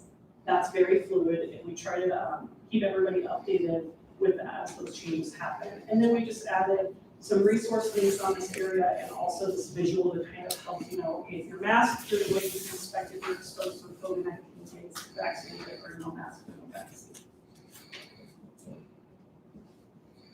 School operations, we added some areas on the visitors to be a little more detailed on that. We originally were thinking that secretaries would screen everybody, and then parents last week brought up a great point. You can have a really large activity or, I don't know, fun runs, those kind of things, where concerts where hundreds of parents are coming in, and one secretary really do that. So that's how we changed to having a screening signage at all of the doors for everybody. It will be recommended to have them try to socially distance from students. We will take volunteers back in classrooms. So working with teachers to have them sign in form. Hey, if Mrs. Smith comes in, please sign this and say what kids you might have been working with. So if you were to test positive, we can let those families know. And then the rest of the areas will be changing that. Nutrition service. So this one did have quite a few changes. The name, it was food service. We changed it to nutrition. But outside of that, students will now type in their student code again, not having staff members do that. Elementary though, we want to go back to meals about as normal as possible with how we deliver them, except for in the elementary for breakfast. The U.S. Department of Agriculture, USDA has now extended those free meals for the whole school, 2021, 2022. For students, this does not include adults. And when we had that last year, our elementary breakfast numbers skyrocketed to a point where there wasn't enough room in the cafeteria to keep kids even sitting right next to each other, let alone social distance. So we will do grab and go for elementary breakfast, and then everything else will go back to pretty typical. We'll have the a la carte purchases. Kids will be able to self-serve as well. The only thing that we really wanted to highlight, because we did have struggles with this year, is you have to get the actual approved meal for it to be free. You can't just take half the meal or, piecemeal things, then you will be charged. So we want to be very transparent with that this year. Another item on this topic that came out as we were discussing it with our community group was parents love to come have lunch with their elementary students. We would be happy to make that happen again, but with our goal of separating 3 feet apart, we probably in the middle and high school will still have students eating beyond the cafeteria. And in the elementaries, Both Pine Creek and Anchor Point are above capacity, so we don't have room to invite parents in. So for the most part, it's not due to COVID, but because of overcrowding, that we are not going to be welcoming parents in for lunches and breakfasts at this time. So, but that did come up during our visit with parents and community. So cleaning facility modifications, the only big change was that we removed using the electrostatic sanitizing gun in all areas in the green. So CDC is really no longer recommending it. We did have that at every building this year, and they said it's not a necessity or making a significant of an impact we thought. So that is removed unless needed. Say we have a couple cases in a classroom or teachers, and that could be even flu, anything, we can bring those out and help out teachers at any time. The district is discontinuing having that extra day of cleaner for every building. We will go back to kind of our typical cleaning staff. Extracurricular activities, we just made some changes to make sure that we match the language from NSAA as well as CDC. We have that 6 feet social distancing requirement. It's been down to 3 feet, and we're just going to continue to match whatever NSAA guidelines are for us. So the mask recommendation at this time wouldn't be there. And if that changes, we'll let everybody know. We are removing the daily screenings by the sponsors and coaches. This will also be kind of an expectation on families, but as well as the students. We'll have those signage, we'll make sure we have an outside locker rooms, sporting events areas, all of that. Academics, we removed a couple things that just weren't relevant this year, such as the learning survey, remote learning surveys, because we didn't have the whole school on remote learning like we did last March. The unfinished learning plans, that was also addressing any learning gaps that happened last March, so those were removed. And then we just added that statement, making sure everyone knows remote learning is no longer an option for those extended absences. At this time, we'll go back to what typically happens if somebody's absent for a few days or a week because of sickness, and work with teachers to get that work. At-risk or vulnerable populations, we did add, this is where that request for homebound instruction is, and it's linked in here, families can fill out that form, but we did send it out to everybody that was already remote to see if their child themselves has a sickness and a medical condition that would then qualify them for an IEP or medical care plan to receive services at home. The other imperative piece is that if students are homebound, it is not synchronous remote learning where they're zoomed into the classroom. This will be some other form of support that they'll receive. We have very individualized plans for homebound students at this time and have for years. It might be outside of school hours where the student comes into school and meets one-on-one with the teacher. We have teachers that have gone to homes to provide services for students.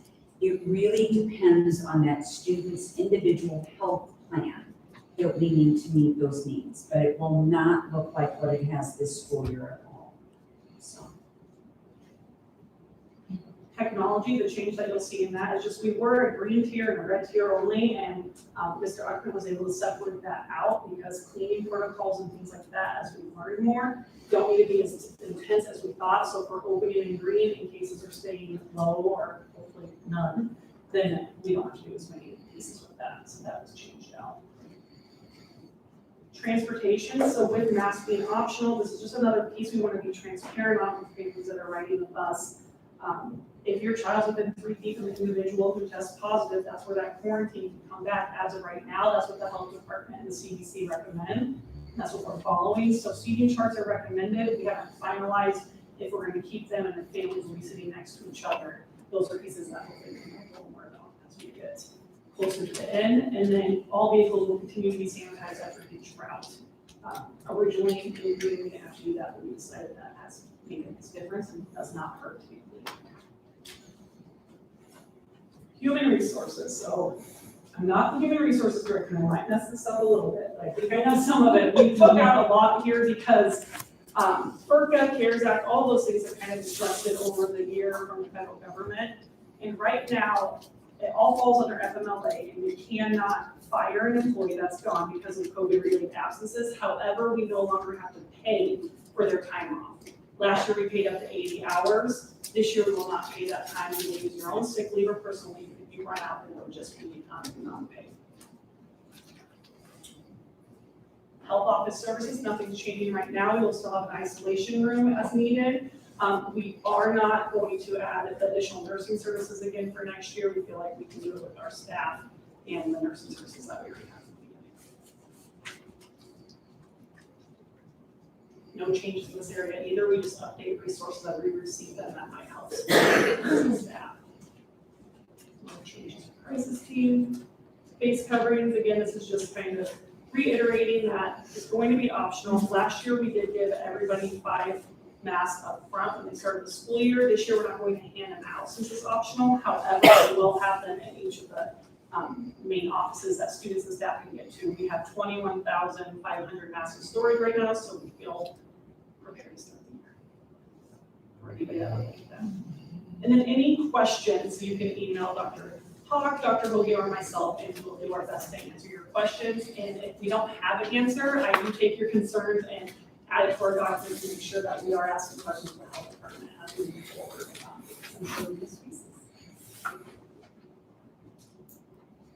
And then last week, we did get some recommendations from the task force. So the calendar update and Friday, and I'll let Dr. Hoagie. We, for this current school year that we're just completing, we have come to the board and discussed being able to add early dismissal days. We did this every other week throughout the school year, and our target was to help teachers be prepared for remote learning and what that looked like was part of our goal in that time. The other piece that was so imperative is that with students moving in and out from remote learning to the classroom, we needed to maintain that consistency across our district. And so teachers were together with grade level meetings every 2 weeks. We had a consistent plan that they were all using and really strengthened what we were offering for instruction. It turned out to be a really strong piece that we did because of COVID. And also, it also gave us some built-in time that teachers could reach out and work with kids who weren't in the classroom, whether it was they were at home for quarantine, whether they were a remote student. And so we think those reasons still exist.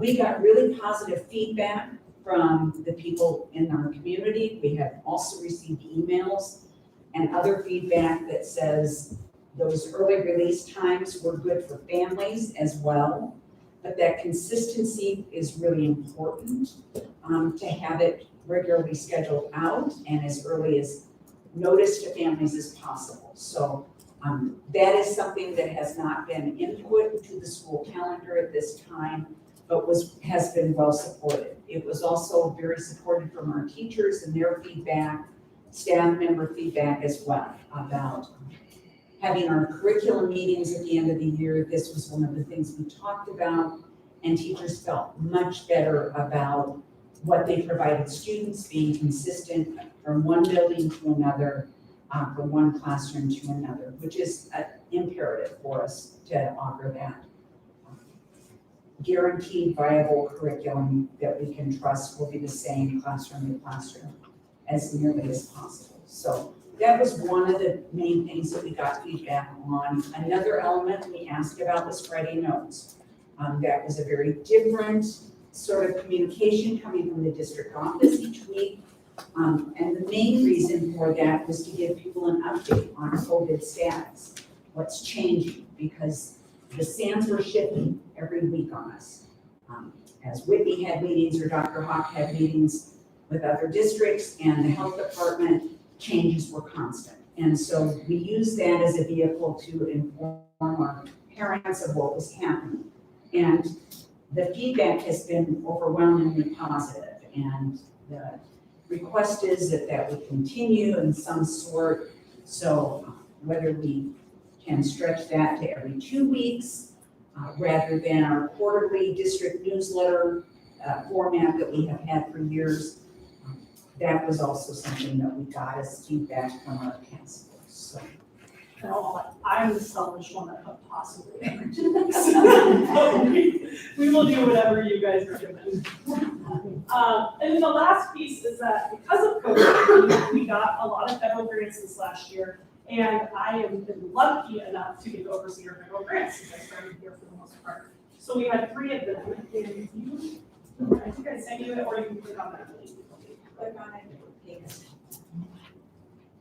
Okay. So we just wanted to make sure that we were letting everybody know where that grant money goes, how that grant money is decided, and so on. So we presented this last week to our task force, and this week obviously to you guys.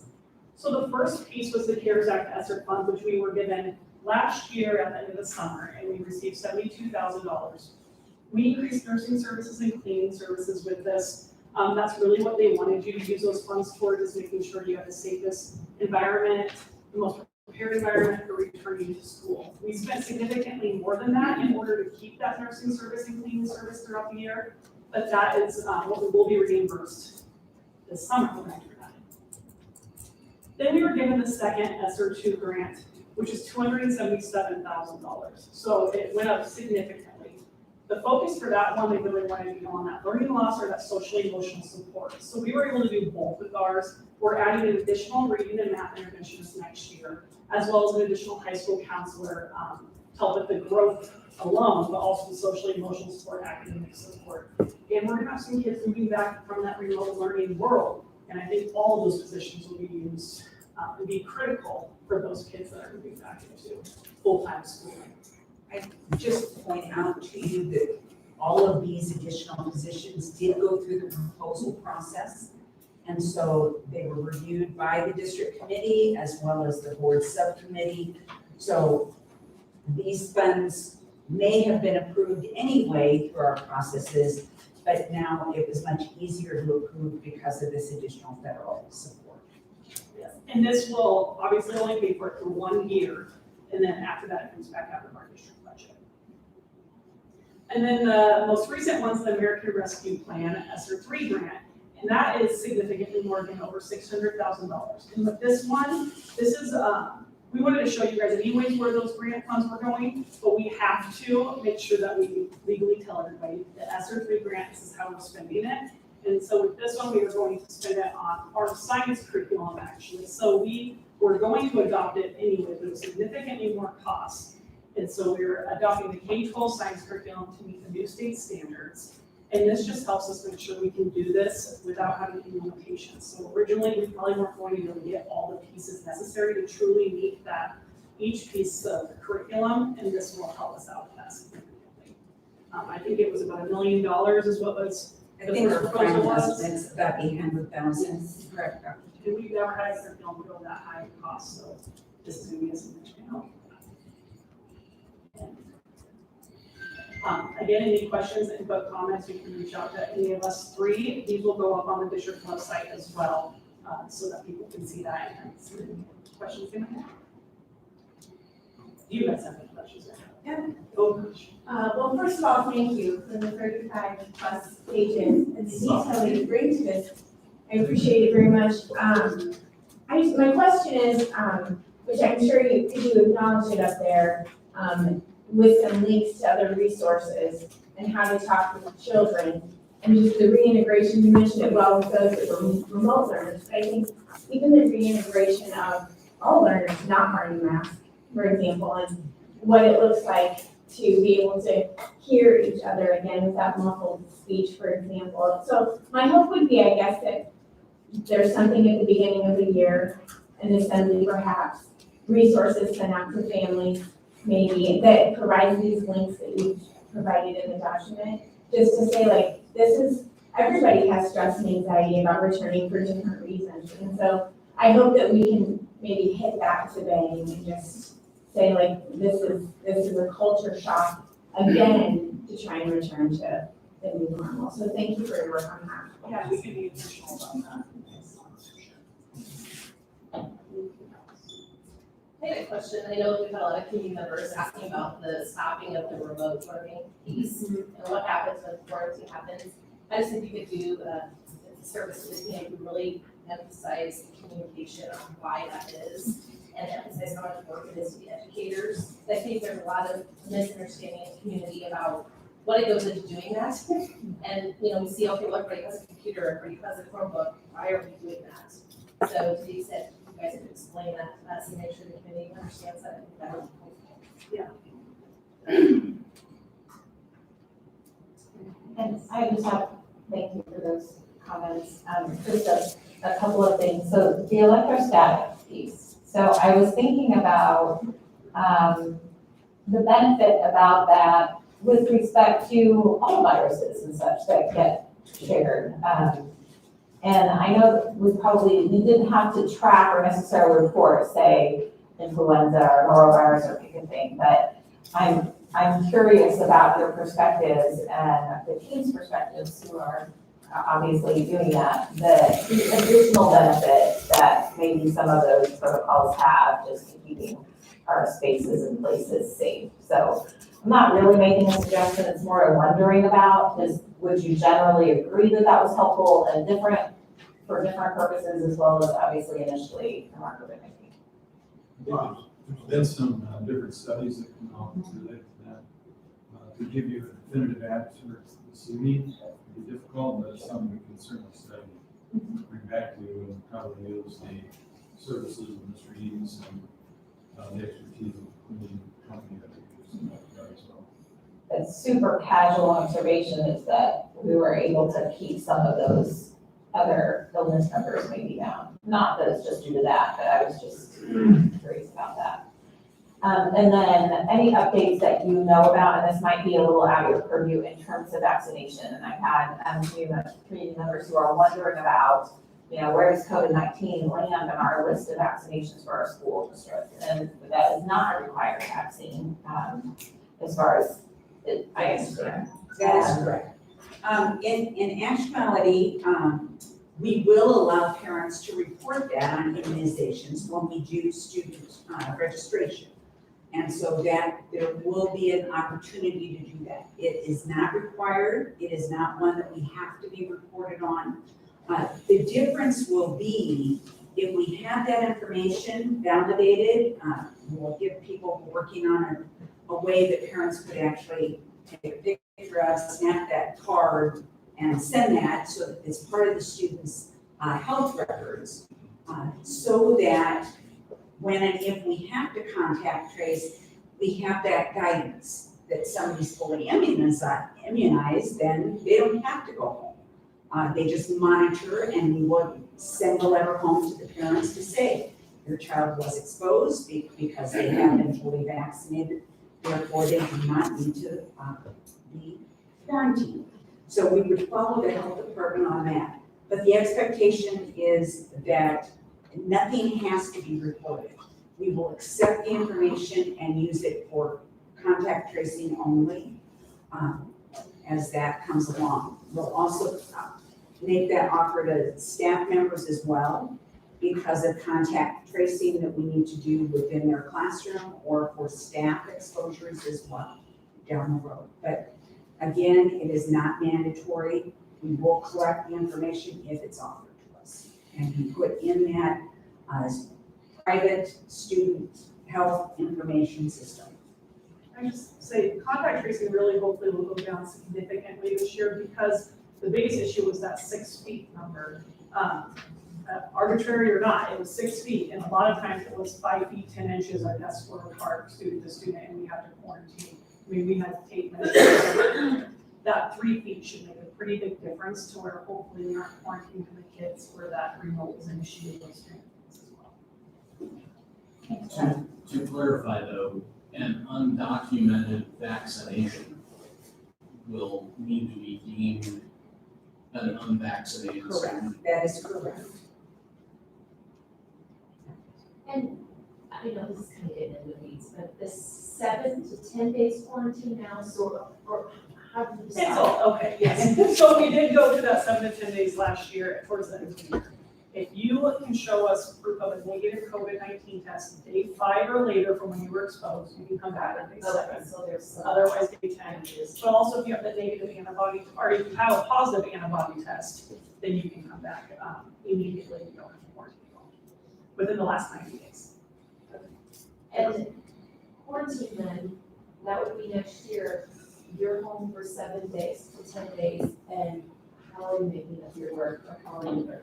Yes, so one thing to think about too, though, is usually say Dr. Hawk is positive with COVID-19, find out today, but I was around him several days ago. So I mean, a lot of your quarantines are usually already halfway gone just because it's from the last day you were exposed to somebody that was positive. But yeah, that's what we're going to work through, is how are we going to make sure that we still serve all of our students and possibly do it in that non-remote Google Meet kind of setting. And the answer But Google is- Classrooms are there, sorry. Like, to answer your question specifically, is the same as it been before the pandemic. Your students gone. Right, they're gonna I'm pick just up their work. thinking, like was pointed out earlier, if someone gets in quarantine, oh, like a couple days later, oh, you're exposed to somebody else, and then it starts to add up in how we catch this up, so that, it just is a long period. Can be. Yeah. But you can also mitigate that if you want to wear a mask and if you're vaccinated. And remember, we're down to 11 cases district-wide in May. So we aren't having as many cases as we're vaccinated. Hopefully that won't be as big of an issue, especially as more people are vaccinated. We certainly heard your concerns and that would be repeated in the community, so that it could go out Yeah. 10 to 14 days. Yeah. And the other thing is, the lunch deal and the, taking up the gym space. I know that's really important to kids to have that gym space back during the lunch hour. It is, Difficult to do though. I know it is, but Particularly in the middle school and high school, when you're it's shoulder to shoulder. super important, I think, to sixth graders who are coming in and went from recess to 0. And we will use outdoor spaces when we've got nice weather, absolutely. I know that that was a plan in the fall, to get people outside so that they could get those breaks. So, because that's part of that social and emotional for kids as well, to be able to have that activity piece. So, definitely something Thanks we for want the to info, guys. I appreciate all the work on it. Last clarification for me, I haven't asked this in a while, but the color coding system is not necessarily a district-wide kind of all or nothing, right? It could be building specific, and I think that's kind of important to understand, particularly since we may have highly vaccinated and highly unvaccinated populations depending on age of student. We may need to take actions specific to a building.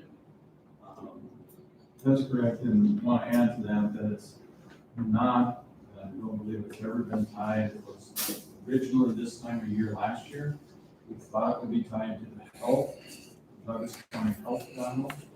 We went away from that very early because zip codes, buildings were all different than a generic one county health plan. So it's not connected to that health plan. And do you have a flavor for other districts? Are they also getting rid of the remote plan? So we are not the only district. That is pretty universal at this point. So there will be some districts that have decided to open virtual schools, which is a whole new can of worms. So please don't do that. We're not stopping. We're not there. At this time, it is a protocol or procedure. It is not something within policy for return to learn in a young time. So we are discussion only, certainly taking input, but like anything that is procedural, it is administered by the administration and staff. So in short, we are not looking for approval from the Board of Education for procedural operations, so that we can be flexible moving forward. Yes, I understand, I appreciate that. I did have one more quick follow-up from thinking about Cody. So on, we do have a zip code that is high, proportionally is highly vaccinated. And I'm curious about if there's any indication from the health department or others about what that, not the vaccine proportion so much, but case numbers and such move us closer to not needing to think about quarantine. Is that a thing? And where do we need to land about that? What are you hearing from the health department around that possibility? Department is for Douglas County. And so if they put a protocol or procedure in place, it will be for the county, not by the code. So that's what I'm hearing.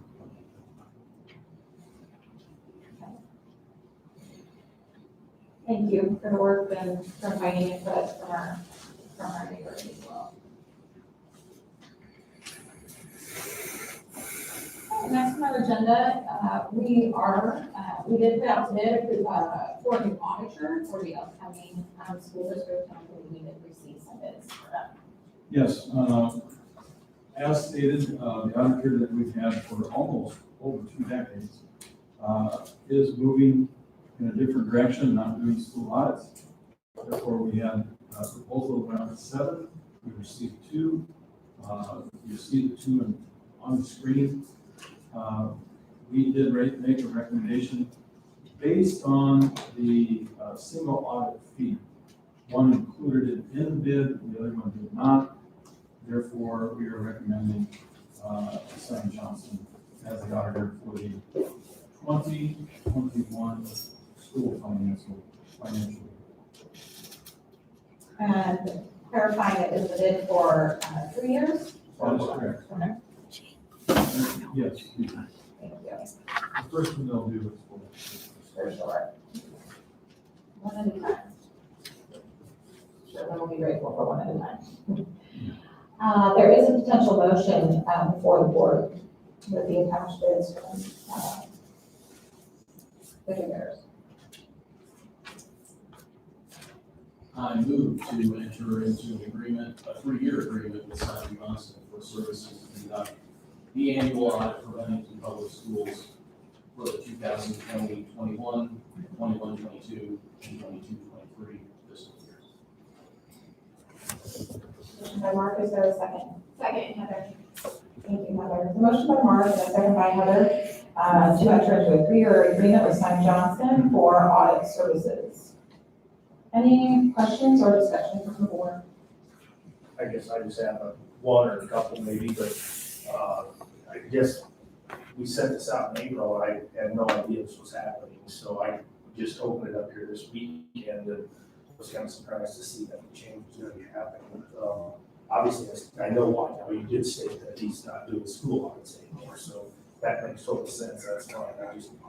I didn't know this was happening, and how long ago did he tell us this? I guess. He alluded to it, not officially told us, alluded to it last fall, and he conducted an audit with us. But we contacted him this spring because we had heard that, and then developed an RFP to send out to other companies. Okay. Was he at the end of his contract? Correct.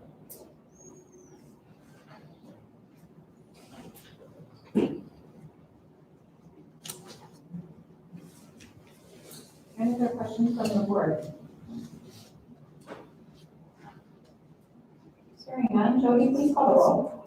Kara? Yes. Heather? Yes. Valerie? Yes. Allison? Yes. Tim? Yes. Mark? Yes. And the motion that is passed to enter into a 3-year agreement with Simon Johnson for auditing service for Bennington Public Schools. Thank you for that. And we'll move next to curriculum and personnel proposals, which were mentioned in the committee reports that we shared earlier. Just as you see, we had this to be in the 4th round, and you have a total of almost 2.9 million that have been approved through this process. We make the recommendation that we approve the curriculum committee's recommendation for this evening for the 3 proposals that are before you. I move to accept the recommendations by the American History and Curriculum Committee of Administration for the 2021-22 curriculum and personnel modifications and additions as outlined in the June 11, 2021 report from said committee, and of course pending the 2021-22 budget approval. Motion by myself and a second by Kara to approve the 3 proposals outlined. And the total for those additional, I don't have that total to match this one. that they are attached. Thank you. Thanks, Kara. Any discussion or questions from the board on these three proposals? Hearing none, Jody, please call the roll. Allison? Yes. Tim? Yes. Worth? Yes. Kara? Yes. Heather? Yes. Valerie? Yes. And we have our annual handbooks for elementary, middle, and high. Each one of the three levels presenting to you tonight just a summary of the changes in the handbook. The handbook itself will be presented to the board in July. And these are the changes that are either required by state statute or are protocols and practices that need to be outlined for clarification in the future. But again, we have 3 of these, elementary, middle school, and high school.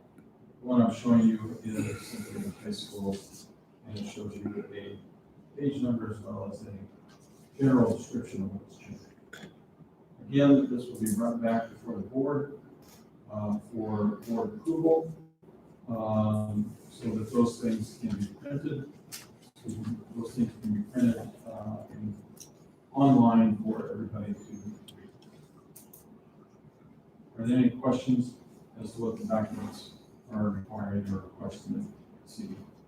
This is a discussion item.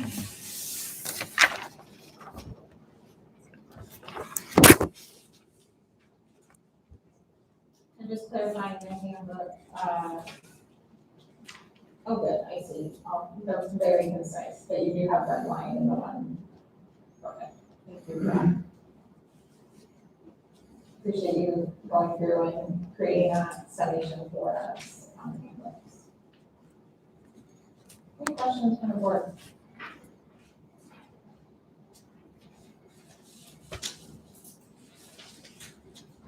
And next, review of the interlocal agreement between the early community and concern with the attendance plan. The goals, the Greater Omaha Attendance and Learning Services has been in place for close to a decade. It is tied with the learning community, and one of the statutes that we're trying to keep those in Douglas, public schools in Douglas and Suffolk County. So goals and the early childhood attendance, early childhood plan are 2 things that are funded by the learning community and very helpful. There is in statute in our handbook 6 things that a school district must do when a student reaches that chronic absenteeism. That's 10% or more of the school year.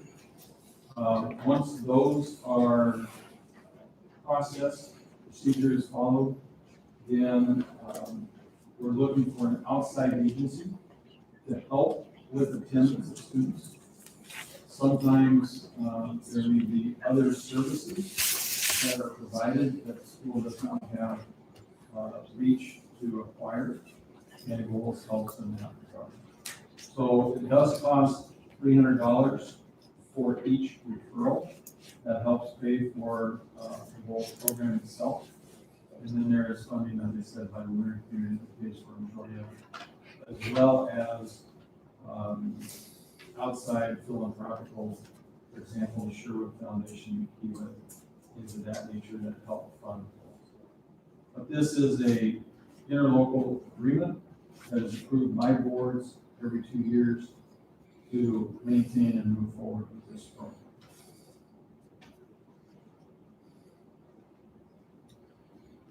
And move to enter into an interlocal agreement between the selected Douglas and Sarpy County officials to engage in a collaborative action to address early intervention on behalf of students, families, and excessive, and to address, I'm going to do that minor copy edit, to address excessive absenteeism.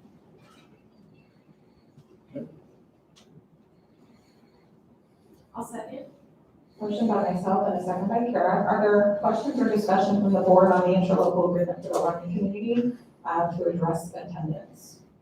Yeah, I'd just like to acknowledge that this is an interlocal agreement, correct, that we are partnering with the local school districts.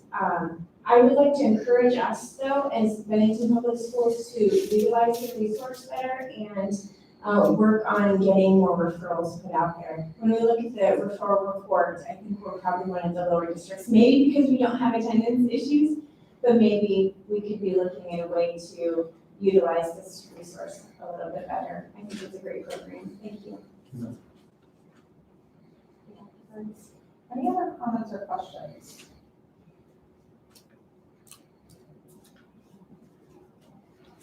Jody, please call the roll. Allison? Yes. Tim? Yes. Mark? Yes. Kara? Yes. Heather? Yes. Valerie? Yes. And the motion does pass, entering into local agreement to support the working intervention for goals concerning attendance and absenteeism.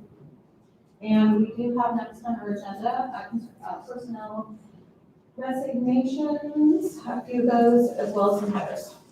You have one certificated for support staff before you start resignation. I move to accept the resignations of Emily Kellner, Carlton Anderson, Isaiah Ellison, Michelle Pearson, and Maureen Sherris. With thanks for their service to the district. Second. There's a motion by Mark and a second by Heather to accept the resignation from these 5 individuals. Are there any questions or discussions from the board?